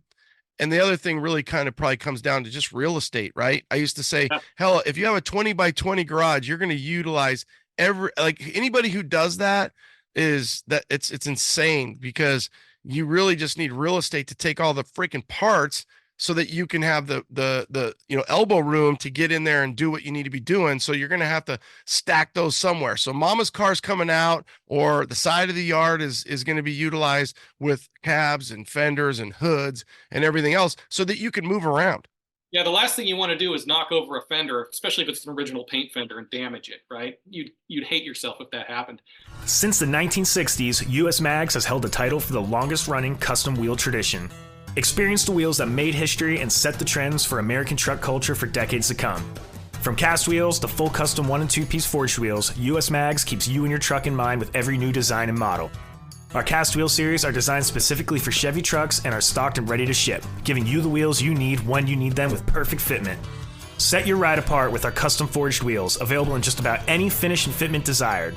US Mags are guaranteed to distinguish your style and attitude from the rest. Hey guys, I've got Andrew from Painless Wiring on. Andrew, what's the latest? just working on producing these GM truck harnesses. They're our best moving vehicle specific, and we're just, super excited to be able to service such a great community of truck guys. Made in the USA. You guys are probably cranking them out nonstop. A ton of our audience is out there buying these trucks, building these trucks, and they know, hey, Painless Performance has got me taken care of. Factory options, aftermarket stuff. If you have any questions, call our tech guys. They'll walk you through anything you need to know, and we'll make sure your truck gets wired up right the first time. If you want to clean up your underdash, you want to clean up your chassis, it's that easy. Painlessperformance.com, painlessperformance.com. Thanks, Andrew. Yeah, the last thing you want to do is knock over a fender, especially if it's an original paint fender, and damage it, right? You'd hate yourself if that happened. I talked a lot about this at the beginning of the book, and that's coming up with a plan, right? And figuring out what it is you want to do, what it is you're going to be able to do, because those aren't always the same thing. And then figuring out your path forward, right? And a lot of that is you can think about it ahead of time, and try and come up with your plan. And that will help, because there's no more expensive way to build a truck than to do it twice or 3 times or 4 times. If you change your direction midstream, it's just going to mess you up. So yeah, I mean, it comes back to understanding what it is you want to do, and then budgeting properly for it. And you might do some of it now and some of it later, and it could snowball over the course of however many years. But there's a lot you can do to these trucks while still driving them. You don't have to tear it all the way down to a frame rail. Did you have your plan and your vision? And when you look at that truck, are you 90% equalized? Or did you have a few things that you changed? I knew that I wanted it to be on coils, actually, from the last time you and I talked, because the last truck I built was on airbags. I knew I wanted it to be on coils. I knew I wanted it to have big brakes. I knew I wanted it to be LS powered. Originally, it was going to be an automatic. My wife is very much a fan of automatics, not so much of manuals. I didn't want to have a hot rod that didn't have a clutch, so that changed. And otherwise, no. I mean, what you see is pretty much what I was expecting it was going to be. How about white bumpers? I love white bumpers. Was that because it was a C20 and it started that way? I wanted to make shaved bumpers. So a good buddy of mine, his name is Ben. He worked with me at the auto shop back in the day when I was still wrenching. He has I think it's a 72 that he bought way back in the day, and it's slammed down on the ground. It's blue with a white top. It was a small block truck. He's since put a big block in it, and it had, I think they were 15 by 15 tires in the back. The thing was tubbed. Wow. And yeah, it was very cool. But that truck had shaved bumpers on it. The bumpers are body color, and the guy who had built it cut all the heads of the bolts off. And I thought, well, that's really neat. So I decided I wanted to do that. The problem, of course, is you can't do that as easily on a truck that's got a chrome bumper, unless you want to go and have it re-chromed. So I knew right out the gate that I wanted a truck with white bumpers. This one had white bumpers, but they were completely mangled, right? And so I didn't want to try and fix those ones. What I ended up doing was I went to Classic Industries, because they're one of the only suppliers I was able to find that actually had reproduction painted bumpers, and sourced bumpers front and rear from them, and then made my own shaved bumpers. Nice. Are you required to have a front plate in Oregon? No, you're not. Well, let me back up. You're not required to have a front tag in Oregon if you're on special interest registration, which I am. That's why that truck has 1970 stickers on it on the front. Nice. I just wondered if you thought about not having a plate bumper versus, because you were doing all that as the audience. I'm sitting here looking at the front of it. He has a plate, and like Arizona, you don't have to have a plate. So sometimes guys will just go with a non-plate bumper, especially if you're modifying and cutting it up. I thought about it, and I actually almost did it. But I really liked the way that the bumper slopes down in the middle and then back up again on the lower line. Yeah. So I wanted to leave that alone, and I knew that I was going to have a problem without having that front plate, just because it's Oregon and that's what they do here. Yeah, it's like pumping your own gas, which I just heard the other day that you don't have to. They changed that law. Thank God. Yeah, I know. Yeah, what a horrible law. I like it. I like that you documented that. You documented that you could do that and how you could have a shaved bumper in the book. And that was something when I was a kid. I remember a guy had a Blazer and he did that and they shaved it and they chromed it. You could afford it back then. So pretty cool. So you went with the CPP lower control or spindle, which is, the world's most produced front spindle, getting that drop out of there and narrowing everything, bringing it in. Chassis looks good. The funny thing about the book, as I was going through it, is now how many books there are. If I think back, and you go back to Kevin's first book, now all these books are in here, and you're like, it's cool that you reference them, because I don't know when I first interviewed Kevin with his first book, but now since you have a couple books, he's got a couple books, Kevin Tetz has got a couple books. So you have all these, you've got whips, you've got Kevin Tetz, and it's like all these different guys have books. So you have resources, a plethora of them. Yeah.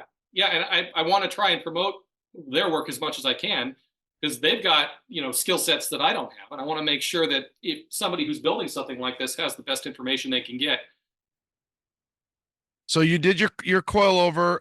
It looks like you don't have a plasma cutter, and what you did for the cross member. So for the audience, with the front cross member, that's what your control arms hook up to.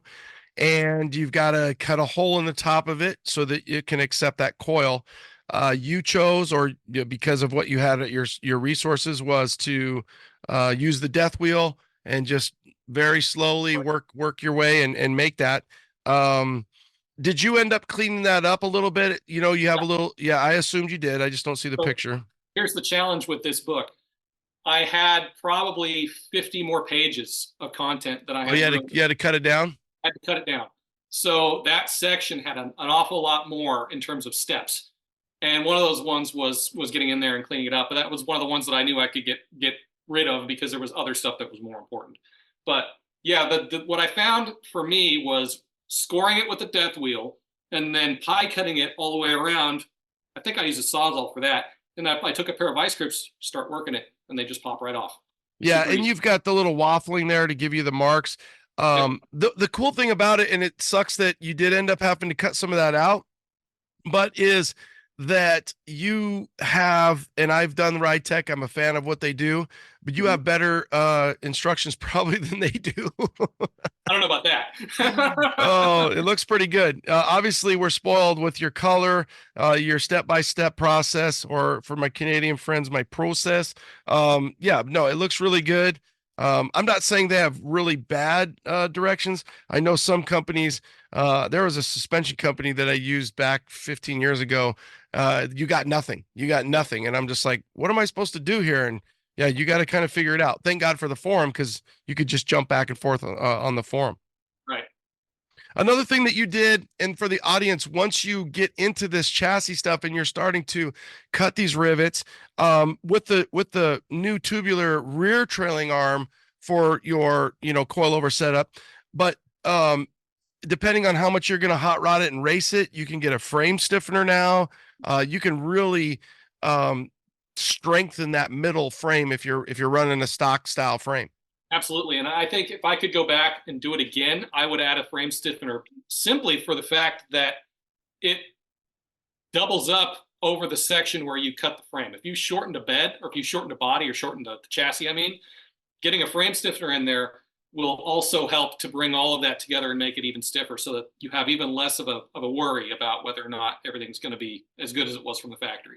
Sure. And if you're going to, really put the power down and kind of have a race truck, you are a coilover truck, you can go out there and bang some gears and have some fun. There's plenty of options out there that all these chassis companies can get you hooked up if you need to strengthen that, have an inner frame stiffener. Absolutely. Yeah, I would definitely do one if I could go back now. I don't want to have to do my exhaust again. That's why I haven't done it. Yeah, and that's a great point, because that's what ends up happening, or ends up kind of getting in the way, is once all that's done, those pipes have got to be run through what's left. And that's the difference between your rear trailing arm setup.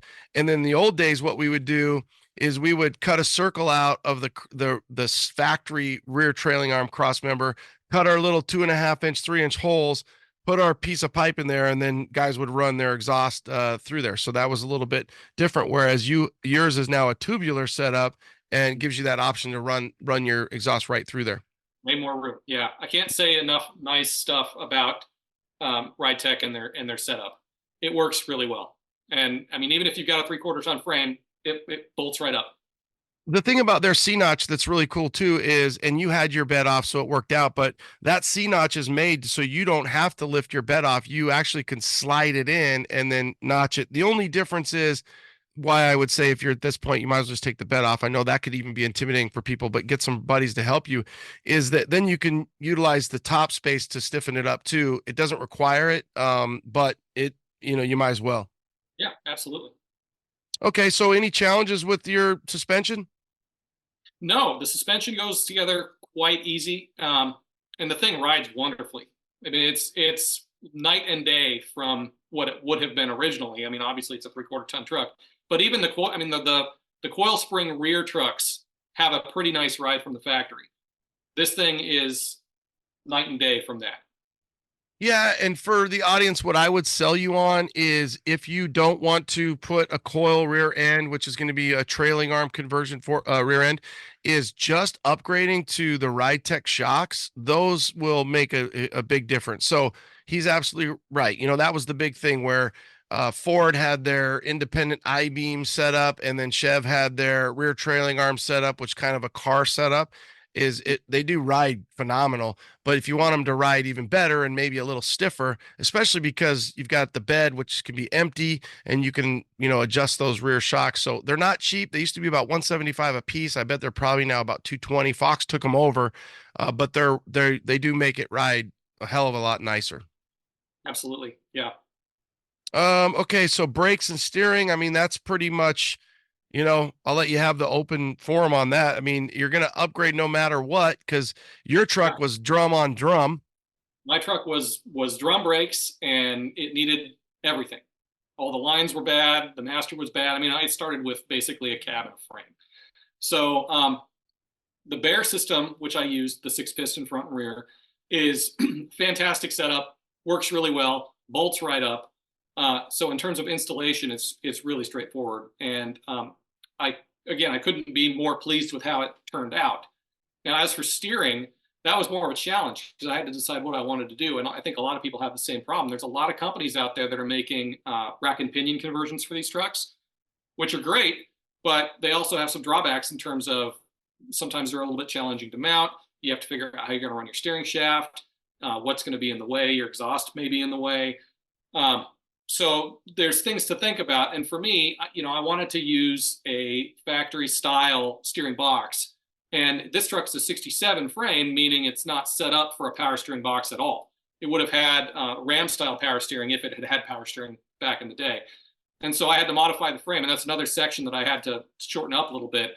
But with this one, I just used a torch and a couple of hammers and heated up the frame and made a dimple in that section where the steering box bolts up to the frame. And it's good to go. So this stuff is fairly straightforward. And that Borgeson steering box is great. Nice and tight. You wouldn't know that it wasn't rack and pinion, in my opinion, just by driving it around. It's very, very well done. Yeah, and you'll, for the audience, have to make that decision on your own. A lot of times on that 67 frame chassis, so for the trucks that had the power steering, it does have 4 little dimples where you'll put your box to.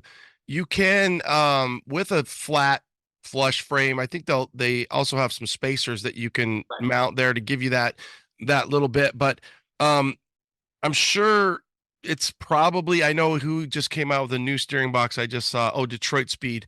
So yeah. Detroit Speed just came out with a new one too. So the Borgeson is going to be an upgraded one. There's plenty of options out there for that.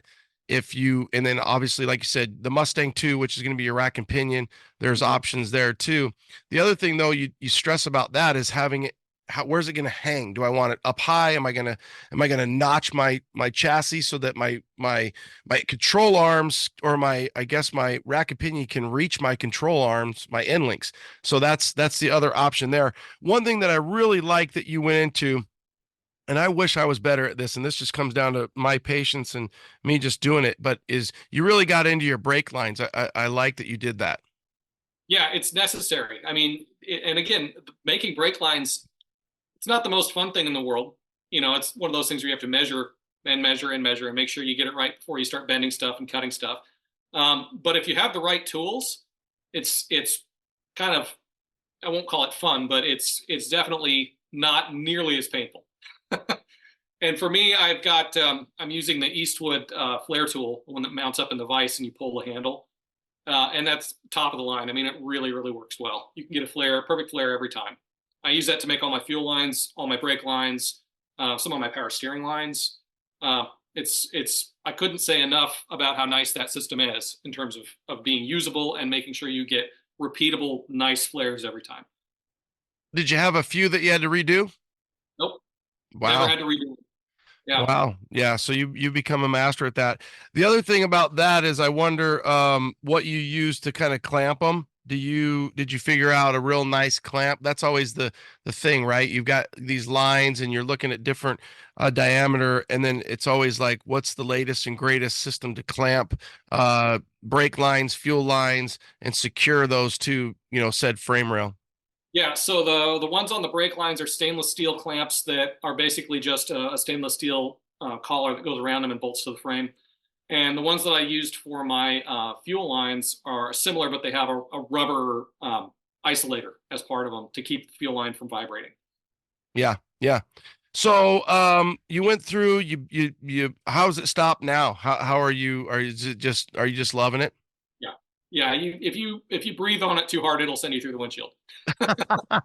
It's good. The nice thing about big brakes isn't so much about they have great stopping power and the thing stops better than anything else that I have. But the fact that they are so big and they are slotted and drilled, it's repeatability, right? You can get them really hot and they don't really get really hot. They just keep being effective. They stop over and over and over and over again without fading. So that's I think the big thing. And this truck, it's brake overkill. It doesn't weigh that much to need brakes that big. But, it's one of the fundamental things that I talk about in the book is that if you're going to build something like this, you're going to drive it regularly. Other people in other cars are not going to be paying as close attention as you might want them to when you're out driving around. Part of the reason I sold that K10 that I restored, even though it was orange and white, is that nobody could see it. And I was constantly worried I was going to get run into. And driving that truck, and I talk about this actually in both books, driving that truck in that kind of situation on a daily basis really drummed into my head that you have to be able to have more power, you have to steer better, and you have to stop better than everybody else because they're not paying attention. And to them, insurance is going to cover their plastic bumper. But if you just spent a month making your own shaved bumper, it's a different story. Yeah, you got a little more skin in the game and a little bit more care. And you'd hate to lose something like that by not having the right, upgraded. I will say that Bear makes an amazing brake. There's other options out there for you guys. You don't have to, this is the top of line setup. So when you think about the Bears, the Willwoods, React, or I guess I should say AZ Pro, their Revelator kit makes a 1314. CPP makes a very good kit. And there's a lot of options out there for you. So don't feel like you have to break the bank. And honestly, depending again, what you're doing, you can go over to Napa and you can, GM brakes are good. But remember, I need a new rotor when I'm doing everything else. I don't want to just be slapping some old rusty rotor on there and putting new pads on and thinking you're good to go. So upgrading those calipers, upgrading the whole system, even if you're just doing stock style is probably sufficient unless you have a big motor, which we're going to get into that because more motor means more braking. Stock style is almost always sufficient, and you can very easily upgrade your braking performance just by getting more aggressive pads and shoes. You can still have drums in the back and just get some better friction materials. It's night and day just doing that. Yeah. So yeah, that's one of the things I talk about a lot in the book. This is what I did, but this is not necessarily the only way to do it. There are so many things that you can do, and I try to cover as many of them as I can before I lead into here's what I did. And brakes are a really good example of that. Just some green stuff pads on a factory caliper will make a big difference. Yeah, and the hardest part to me, and it's such a vanity thing, is if you know what wheel you're going to run And if you're going to run a 10-spoke US Rambler and you're going to have an openness at all, then you got to put some shine there. You got to have, mom's got to have some nice shoes. You can't have cheap GM brakes if you're, you know, if you're running a nice slot wheel, a nice Rambler, a torque thrust, whatever it is, whatever you float your boat. If you're like, hey, I'm going to run a solid, I'm going to run a Detroit, I'm going to run, you know, again, a US solid, something that is stock style that you can't see the brake, then you could probably go a little cheaper on that and get some of the performance versus, hey, this thing needs to look hot. It can't just be, you know, shitty brakes, because people could see that. Right. Yeah. How many times have we seen spray painted rear drums? You know, you just people, it's easy, right? On Picacho, which was my 68 that I did, half of the stuff I'm talking about is, I just ran out of money and I did the big brake kit. At the time it was McGoy's had I don't even know what it was, 14-inch or something. I did that on the front, and then I did I end up doing rears? No, I did end up doing the rears on that. Must have been another truck. Yeah, I did do the rears on that. Because I did their e-brake. That's right, because you have to do like a Cadillac or Corvette. So I did the e-brake on it, whereas different trucks, you just spray paint the drum and throw the wheel on there and you're good to go. So, all right, get into the engine. The engine for you and I, we're not going to dive into that too much because that's such a powerful, you know, chapter, you know, for the audience that needs to really get into. And at this point, hell, I mean, I don't know why you wouldn't just LS anything. Walk us through your decision on that, but that's not something we're going to really dive into because that's almost a book on its own. Yeah, and I knew it needed to be LS, and I wanted to use the Holley components in order to install the LS. So the pan that they make is great. The 302-2 is what I used. All of their mounts are fantastic. They have mounts for the earlier 67s like mine, because for those of you that don't know, 67, there was no big block available. And so the frame rails are not clearanced the same way in 67 as they are in 68 and newer. I ended up clearancing mine, so I used the later parts, but they have the early ones too. But yeah, I knew I was going to run an LS motor. I knew I wanted it to be, you know, about 410 horsepower, somewhere around in there. And, you know, it's not hard to get there with an LS. It's a lot harder to get there with, you know, your standard small block. But again, it's not impossible. It's easy to do. But for an LS, for a driver, something you're going to drive across the country, you're going to take everywhere. You know, LSs don't run hot. They make good power. They pretty much always start. You know, there's a lot to like about the modern stuff. I know it's not for everybody, but for me, it was what was going to happen. Well, I think it is for you and everybody, in the perspective that once this truck is like completely Frankenstein the way you did it, and I don't mean that negatively, you built it like a complete Lego set. You had it, you got to build it the way you wanted. So doing it that way, if you want the reliability, the technology's there, the information's there to do the LS is really a no-brainer. For like Orange Slice, I would love to put a LS in it, but at the same time, it's got the original big block. So I just don't want to take the original heart out of the truck to put an LS. I do, but I don't. Nothing sounds like a big block, even in stock. They're unique in a lot of ways, and I don't blame you. In fact, if I had a good small block, I probably wouldn't swap that either. But I do have to say, I really, the two LS trucks that I've built now, I get it. I know why everybody wants to do this. Yeah.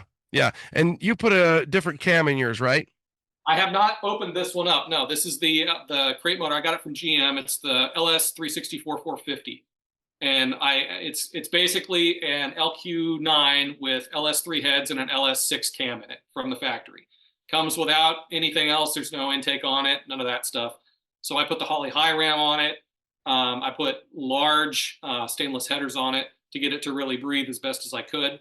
And then put a 102 millimeter throttle body on it. I think they're 46-pound injectors, if I remember right.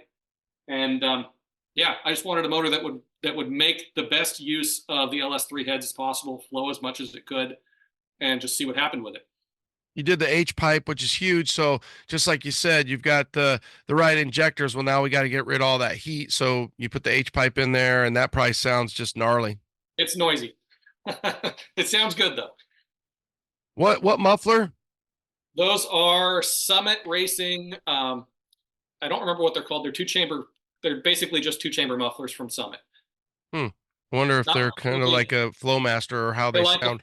Yeah, they're like a Flowmaster, but they're not very expensive. I think they're like, I don't quote me on this, but if I go back and look, they're probably $35 a piece, something like that. They're not super expensive, but they are effective.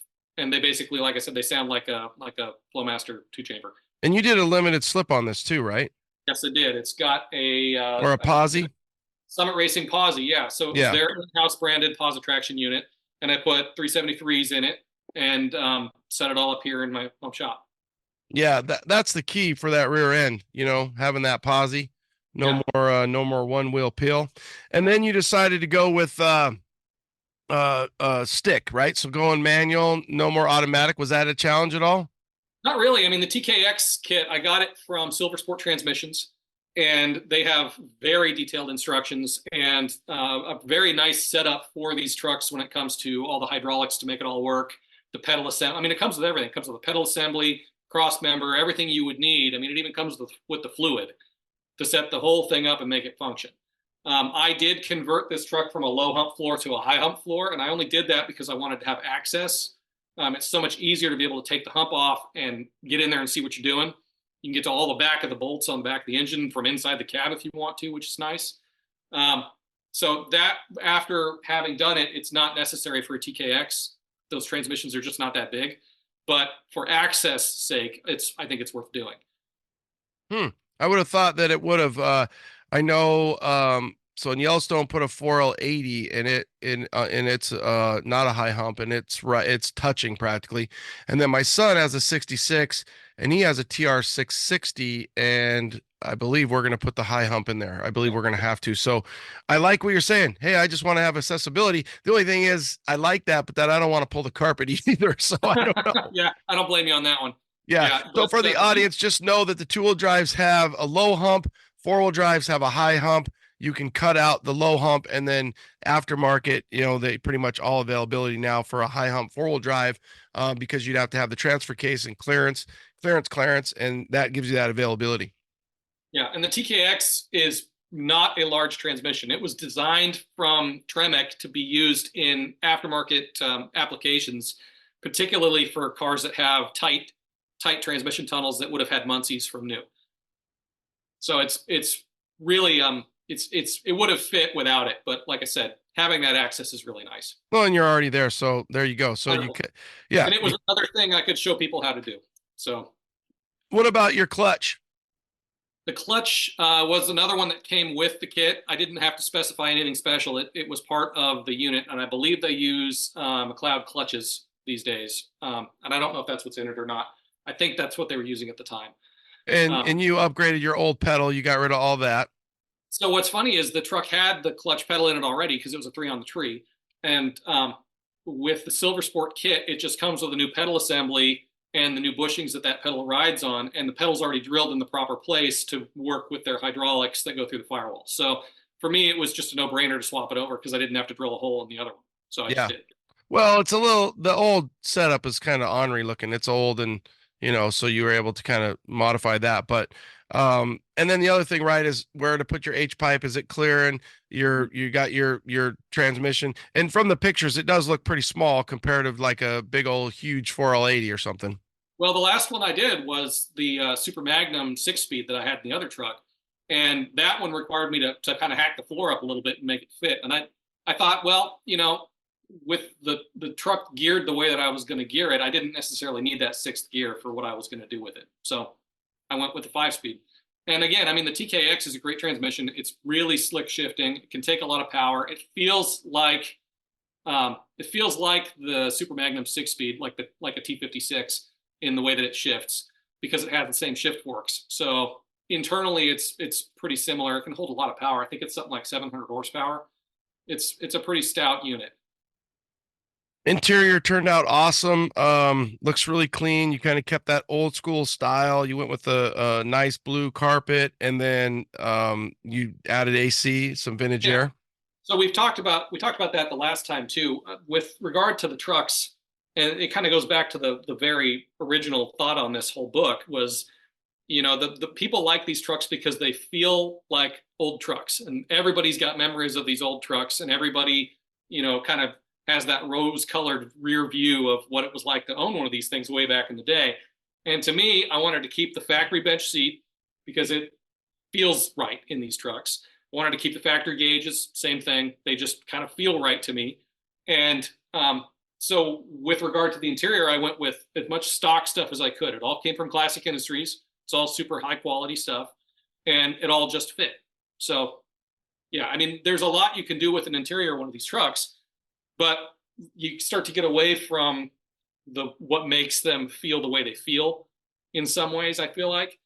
And so for me, that's why I went with what I went with. So the one thing that I would disagree with you on is, and I love, because you're a purist and I feel like I'm a purist as well. I've been completely and totally converted to the Dakota Digital RTXs only because they have the OG style. I love my information center that they provide me, and my eyes just suck compared to what they used to. And when I jump in an old truck and I have that foggy, and you rebuilt your cluster, so you put a tack in it. It looks like, yeah, you put a tack in it. So did you put a tack in it? I did, yeah, an 8,000 RPM tack. Okay, so yeah, you put a tack in it. Man, hey, I'm going to tell you 100%. They're a sponsor of like 2 of my podcasts. If they weren't, I would still tell you guys the same damn thing. Is they're not cheap. The RTXs are not cheap, but it is one of those things where it is so easy to put in, and it is, I just love having that information, that visualness, that light, and then really be able to just go on road trips and click through and have my trip, how much fuel do I have left, my percentage. I get all my digital readouts. What's my temp? What's my RPM? And so once you go Dakota, you don't go back because you get so spoiled. Yeah, no, I understand that completely, and they are in the book. Yeah, and it's one of those things that I think if I had more space and more time, I probably would have done. One of the things I like about these gauges in this truck in particular is that they've aged at the same rate the truck has. And so if you look at the orange needles, they're basically completely faded on the top and nice and bright on the bottom, Yeah. So there's something to be said for that. But again, I mean, it's kind of silly for me to sit here and tell you that I like, everything's stock on the inside, but I put an LS motor in it and 6-piston brakes and coilovers and all that nonsense. Hey, you said it, not me. I'm just saying, because you got LED lights on the outside, but you're not running old halogens. So you said it, not me. I'm just saying, I'm just reading the book. Yeah. It's it comes down to personal taste. And again, I mean, this is the kind of stuff, once you have one of these trucks, you don't have to build it all at once, right? Yep. Yeah, you can easily go back and add that cluster. And honestly, even with stock gauges, I've pulled those needles, put a little model paint on them, clean them up just so you could see them a little bit better, and go through it, put new light bulbs. It's that back in the old days, I just haven't done it in a long time, was fun to take apart your whole cluster, clean it, and put little new bulbs in there. Paint your needles orange, get them all nice and bright and shiny. We used to get the new lens, right? Because your lens was all old and scratched, so you get the new lens. So rebuilding those clusters is still fun and still can really provide some pop. It's just not Dakota Digital pop, but it is pop. So for you guys out there, if you're like, hey, I don't have the money, just rebuild it. Have fun with that. If I don't have the money yet, run these for a while, swap it over later. Yep. Yeah. Run that and a little bit of what is it? Tester was the model paint, a little tester, little orange, Hugger orange tester. And I think it's like 8 little, I don't know, 1107s, or I can't remember what those little bastards are, but clean them up. Yeah. Well, 1157s are the big dogs, I think, and you talk about that too. You got some different things in there. All right. So vintage air, getting into your air. Did you struggle or did you care? Or, I like the old school, the bigger 4.5s on the side. You went with the smaller ones. Yeah, I wasn't too concerned about that so much. The smaller ones, for me, it was just easier to install, and I wasn't too worried about using the factory style. Again, that it sort of contradicts what I was just saying about the gauges, but for the AC, that's what I went with, and it worked out well. That kit is very, very straightforward to install. Everything about it is turnkey. I think it is probably one of my favorite things that I have in the truck now. It makes it so much easier to use over a stock one, just in terms of being able to see out of the thing when your defroster's running, not necessarily having to crack a window, get the fog to go out. that kind of stuff is, you learn to live with it when you have a stalker and you're using it in all the weather, right? But it's nice to not have to worry about it. Well, and on a 67 to 72, those old, you're running your levers and that old wire is just hanging up and you've lubed it and you've cleaned it up and it's bent. And then you get a vintage air system and you just slide that thing, just like sliding into some hot chick's DM. No, I don't do that. It's a joke. Just slide that lever. You just slide that thing over. It's so nice. It's so instantaneous. Yeah, it's such a smooth, clean upgrade. And it's another reason why we're so spoiled that we can modernize these trucks with an LS power plant, with Dakota digital gauges, with vintage air, AC, interior, and you get a lot of those creature comforts that you don't quite have when you're really still in your stock, 1972, 1967, whatever it might be. Those little things do make a big difference. Absolutely. Yeah, for sure. The only thing that I would ever say I wish they could figure out, and obviously with wing windows you can do this, but the thing that I love about stock AC is that I get my stock vent where you lose that, and you can obviously just roll down a window, you can crack your wing window, whatever it is there. Sometimes you can even pop, if you've got a rear slider, you can pop that. But that's the biggest thing that I don't love that you lose is your fresh air. Versus, because in Arizona we have pretty good days where I just want a little fresh air, but at the end of the day it is super nice having that real nice AC. And the other thing too, when you upgrade, is that compressor doesn't just suck half your horsepower down because you've got a new, especially with their 5th gen stuff. But yeah, that an old compressor will just crank your horsepower down. Absolutely. Yeah. All right. So then you upgraded your cooling. You really went through it with the motor, everything. You upgraded your lighting. How are you loving that when you drive down the neighborhood and you turn those lights on? So these are Dapper Lighting OE7s. They are glass, which I really like. They're LEDs. They have a pretty cool running light. They have a little 194 bulb inside them that you can change it to an amber one if you want it or whatever. You can get a little LED if you want. And I've wired mine into the turn signal switch, or the turn signal circuit, the running light circuit, so that when your park lights are on, the little halos are on too, which is nice. And they're wonderful. They're as bright as my Denali pickup, or brighter, and it's got HIDs in it. So There you go.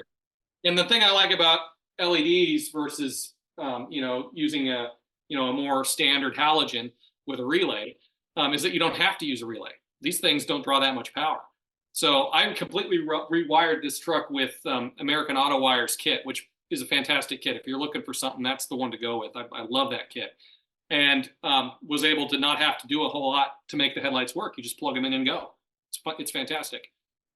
The one thing that I've noticed when you do convert, that if you ever came into a problem, would be that because there is no draw, you almost have to get the, not really a resistor, but you have to get the reducer, right? So because you're like, why is this not working? Well, it's because they don't even draw any power, and it's used to drawing a higher power. So you have to have that LED reducer. Well, one of the things that I found was I was having a hard time getting my turn signals to function properly when I set all this whole thing up. Yeah. And come to find out, the problem was that one of the little 194 bulbs in the dash for the indicator was burned out. And that took out the entire circuit because the LEDs, apparently they need that resistance to make them function properly. Once I fixed that bulb, everything worked just fine. Oh my God, what a headache. You were just chasing your tail on that, I bet. I thought I had a bad socket. I thought I had a wire that was broken somewhere, which everything was new. So, I went through everything it took me about 3 days to figure it out. And once I figured it out, it was kind of, well, that was stupid. That's a no brainer, right? Why didn't I check that first? Well, there you go. Now I know. Yeah, that's not an easy one, especially if everything's put away, right? If the gauges are all put away, bolted up. I'd rather take a 67 to 72 gauge cluster out than a square body. It's a little bit, square bodies they're a little daunting compared. They're a little just more fragile. I'm always so worried about it, just cracking everything. All right. So then kind of in conclusion, I like your little 13th chapter here. You've got the finishing touches. You've got some cool rear view mirrors, some shaved door handles, some Fessler glass. obviously you didn't really do much of that. You did really showcase how you did your smooth bumpers, which is awesome. That's such a killer upgrade. Anything else that you kind of will do as you kind of work forward? Well, the truck's pretty much done now. I did do some more paint touch up to the bed. So I used automotivetouchup.com for paint. And the reason I did that was because they can provide basically any color that you want right out of the GM color code from the year. And it's delivered to your door. So you don't have to go to a paint store. Their color matches are guaranteed and they're right on the money. And so for me, I was able to just go ahead and get some of that. And we painted the bed with that stuff. And it was really quite easy to distress it to make it look like the front fender. And the paint went down smooth, but it wasn't so thick that you couldn't bust through it pretty straightforward, pretty easily without, having to sand it, which was nice. So that worked out really well. I was really impressed with the quality of the paint and the way that it worked to make the patina look the way it looks. Wow, I did not know that they were around. And I wonder, the other thing is, can you get that in a spray can, in a rattle can? Yeah. It comes in a rattle can if you want. It comes in, I got both rattle cans and quart containers. We used the quart containers to spray the whole bed. I used the rattle cans when I was doing the door jambs around where I replaced the rockers. And you wouldn't know. The color's the same. So you had to send them their code. Do they have all the codes? Like, for example, with Orange Slice, it's called Special Orange. And I've got a few of these trucks, and yeah, that I'd be blown away, but maybe I'll have to challenge this and see if they can make it. If you have a GM color code, they can make it. Wow. Yeah, there really isn't. It's like 001. There is no color code. It just says Special Orange or Special Paint on there. I have 3 of these orange trucks in there, and they all are pretty much the same. I'll look again. But yeah, that'd be interesting to see. If you can figure out maybe off the build sheet if there's anything other than 001. Well, the other thing that's a hard one to match is your ochre and your Spanish gold, which is the same. Your difference is your 6772, then your square body, right, is Spanish gold. But in a lot of your emblems and stuff like that, it'd be interesting to have a little bit of that and have that on hand. Yeah, that'll be. I'm liking that one. So how did you find those guys? I've worked with them before on a couple of other projects. I did a 65 Mustang, and they provided some paint for that for a how-to project in a magazine I was working on. And then they provided some paint for my 79 when I was working on that. I did some rust repair in one of the door jambs, and they supplied a color that wasn't quite right, and they sent me another can a couple days later that was right on the money. So it's definitely something to look into. I know it sounds funny to people who paint cars probably for a living to get paint that's been mixed, sent to you in the mail, but it does work. And it's a good option for spot filling or spot painting something that's got original paint. If you don't want to paint the whole side of the truck, if you just want to fix something, some small piece of it, you're going to do some door jam repair, this or that, whatever it might be, it's a really good option for that. Well, and one thing that you did that I really like is, and another option is just cutting off your fuel cell, and you can leave it so it looks like there's a fuel cell there. Another thing I will see people do is they'll leave that there, and then you can undo your cap and then have even like a little charger, so it'll wire right to your battery if you want to put a trickle charger there, so stuff like that. You did the right thing. You covered that up, you matched it, and then you put the tank in the back. Yeah. So the tank is a Blazer tank that I got from Classic Industries, and I used Holly's module for the mounting the fuel pump inside the tank, and was able to make it all work with I think it was Carolina Custom makes the bedside filler, and I liked using the bedside filler because if you put it in the floor of the bed, you can't put anything in the bed and then go get gas. And I'm not saying I'm going to go haul, yard debris with this thing, but it's nice to have the filler neck over to the side in a place where you can get to it. And I've never been a fan of putting it behind the taillight because to me, fuel fumes and any kind of an electronic anything don't mix. I don't want to put the cap or the vent right near where, your taillight is. If you get hit, to me, that's kind of a non-starter. So I put it inside the bed. And what I found was when you use a Blazer tank, it's got a real small filler neck, right? The inlet is not very large. And a lot of these companies will send you like a 2-inch or inch and 3/4 size filler that you have to figure out how to connect to that smaller Blazer tank. But what I found out, and it's in the book, was that if you use the filler neck out of I think it was a 47 to 54 Chevy truck, it's the same diameter, and it fits inside that unit where it bolts to the side of the bed, and it's got a factory style cap on it that looks like it would have been in this truck from new. Yeah, that's a good little tidbit there. Yeah, because those Blazer tanks definitely are wider and then narrow down. So that's kind of a flaw in the design. I do feel like a lot of people are at this point now are going to use like a Boyd tank or something like that. Did you look at doing that? Or I feel like you did that on your square body. I didn't have to swap. Well, let's see. With the square body, I used a Tank's Inc. tank. Okay. That had fuel pump inside it. And with this one, I wanted to use a Blazer tank. I wanted to see how I could make it work with fuel injection, because that's what I feel like most people are going to use. You can get the aftermarket tanks, from a lot of different sources, but they're a lot more expensive too. Yeah. So for me, I wanted to see what I could do with the factory style stuff. So besides maybe adding a frame stiffener, what would you say if I said, hey, right now we're going to lay out the plan, give me 2 more things you would do different? Other than the frame stiffener, I might get a later model seat that has a little bit more foam. The early seats are not particularly comfortable, but they do have that old truck feel. Mm-hmm. So that's one thing. And I put shoulder belts in it. I haven't done that yet. I need to. Oh, okay. That's cool. Yeah, it still has its factory 67 seat belts, which I like. And they've got all the patina that you could want on them. But, I hold my kids in it. They love it. They want to all be picked up from school. Both of them want to be picked up from school in this thing over everything else. But I feel like I should probably put some shoulder belts in it before I do that too much more.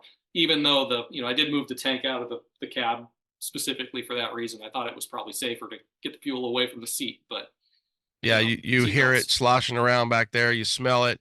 What did you say? You said. Oh, I got one more for you. Okay. Other thing that I would do for sure on this thing, I would put in some different inner fender liners in the front, because with the way that it's set up right now, it is as low as it can go. And if I hit a bump hard enough, it'll change lanes on the freeway. Mm-hmm. Yeah. You need some sloshers. Another guy, and I can't remember if they worked anything, but my buddy Blake Stoner does. He makes the inners. They look just like the stock, but they go up quite a bit. So they look like a 67 to 72. But either way, there's plenty of options out there now between Slosh, Heartfab, Stoner. I don't think he markets those, but they do look. He bought that from Hills, which is in NorCal, and they look just like a stock OG fender, but they give you that a little bit more. I'm running the Slosh mids in Orange Slice, and I do hit every now and then, and I'm not as low as I can go on my coilover setup, but definitely my left front fender, and I'll hit the tire and it'll rub, and so you get a little burn on that. What I was going to say when you said about your seat was that I would suggest, if you, depending on the look and whatever, but you can put I did this on Yellowstone in all 4 spots where there'd be 4 people sitting, and then in the back as well. But I had the guy that built the seats put memory foam in there. So we cut out regular foam and then slotted in memory foam. And man, those seats were, I drove that thing to Texas 3 times. And yeah, I was so comfortable the whole time. So if you're thinking about that, maybe go to when you're going to recover it, if you can, for the audience, put a little memory foam in that little butt seat in that back spot. It might give you a little bit more. It might feel a little bit better. Yeah, it's a good idea. Yeah. Overall, though, you got to feel just great about the truck. Yeah, it's a great driver. I love taking it out, taking it to car shows, taking it to Cars and Coffee, taking my kids to school in it. It is exactly what I wanted it to be, which is something that you can take out and drive anywhere at any time. And not stress, right? It's not something you got a $30,000 paint job on. You can go rip it. And in today's world, people just love that patina. I love the white. I love the way you balanced all that. Did you give it a name? No, I haven't given it a name at all. I probably should, though. The only other thing I would wonder, and I kind of looked at it when you're in your throughout the book, but did you struggle with doing a black firewall, and did you think about painting that to match because you already were matching some of that? Yeah, I thought about it. The reason I did that was because the bottom of the hood was covered in some I guess it was surface, mostly just surface rust. Yeah. It was dirty. The firewall was in pretty good shape when I put it all together, but I wanted it to all kind of match. So that's why I went black. And some people hate it. To me, it looks cleaner, so that's what we went with. Well, and I think you see that a lot. So I don't think it makes everything else pop. You've got a beautiful LS in there. I always, somebody else said it. I didn't. I just probably use it more than that person, but it's the old jewelry box, right? Here's your ring, babe. And you pop that open and you're like, damn, look at that motor. It's a beautiful motor with that high rise intake that you have. And have you since dynoed it at all? Yeah, I took it out and had it dyno tuned. And it was just over 410 at the wheels. So it worked out just fine. It was interesting because this one, I didn't crack into this motor at all. The other motor that I built was for the other truck was an LQ9 base, same idea, but it had 799 heads on it, and I had a Lingenfelter cam in it.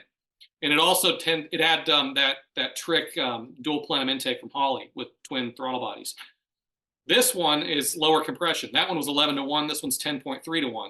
It's got a much smaller cam, but way bigger heads. And it still basically outdid the other one just in the head design, I think is where it is. It's all about the volume going into the motor and the design of those LS3 heads over the 799s. So What are the good heads worth? There you go. It's more power. Well, and I think if I remember right, you upgraded those heads on the square body. The other one had whatever the factory LQ9 heads were, and I put the 799s on it because I wanted it to have a smaller combustion chamber, so that it would have higher compression. Yeah. I was trying to push it to 11-1. What about your driveline? You went with a one piece? Yeah, it's got a one piece in it. I had a local company here make it. It's got 1350 joints on the front and the back. So yeah, it was strong as I could get it. So what's next? Do you think you'll go out and rip this thing pretty hard, or what's your break in and how's all that going?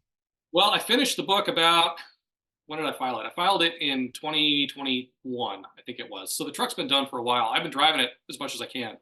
I need to take it on a longer road trip. I think one of the things I want to do is take it back to the place where I got it up in the Tri-Cities and show it to the guy I bought it from.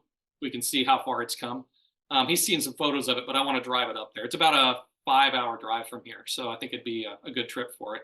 Oh yeah. And let him just see it and maybe jump in and he'd be like, there's no way this is the same truck.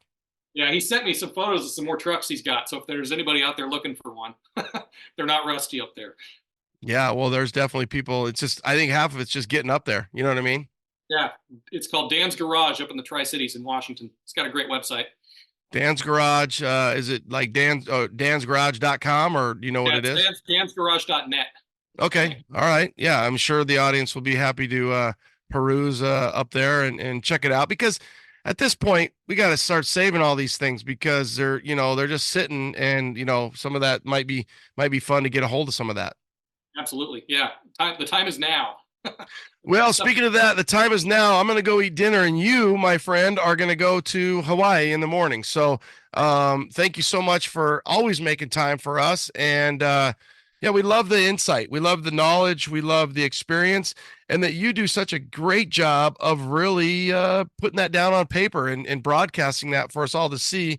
I think this book's going to do really good for you. I think the 67 to 72 trucks are never going to go away. I think they're going to be as popular as can be, as long as they let us have dinosaur juice in them and we can keep buying that for an affordable rate. I think Chevrolet 67 to 72s and GMCs are going to do fine. And I think your book's going to do great. How do you think that the other book ended up doing overall? Were you really pretty pleased? It's been doing well. I just found out about a month ago that it's gone into a second edition, so they're printing more of them, and it's gotten good reviews. So yeah, I'm happy with how it turned out, and hopefully this one will do as well. Yeah, we'll I think it will do as well, if not better. When it goes into a second edition, does that mean that hey, that means the first run they did 10,000 or something? Yeah, they sold all the ones that they printed, and it was time to print more. And they allowed me to go in and make some changes. So I found some of the mistakes I made and fixed them. The kind of stuff that pops out after you've gone to press that you never see ahead of time, and then it bothers you every time you look at it. Oh yeah, I bet. Yeah. What was I gonna? Oh, from the pod perspective, that pod does really well. So when I look at the numbers and I see it, you're like, wow, that people really enjoyed that. So that one got plenty of traction on our end, so that's good that people are listening and liking it, and I think this will be the same way. Fantastic. Well, thanks. I really appreciate it. Okay, thanks, Jim. Have a great trip to Hawaii. Again, Happy New Year. Appreciate your time. Love the book. Thanks so much. Thanks again. Hopefully you guys have a great weekend. We do appreciate you tuning in, and don't forget, February 1st is the registration for the Slowdown. And you can buy this book at Amazon or Car Tech Books. Check out that YouTube if you want to watch the video, and so many more videos we have coming out. Truck Talk Media. It's that easy. Appreciate it. Thanks, guys. Late.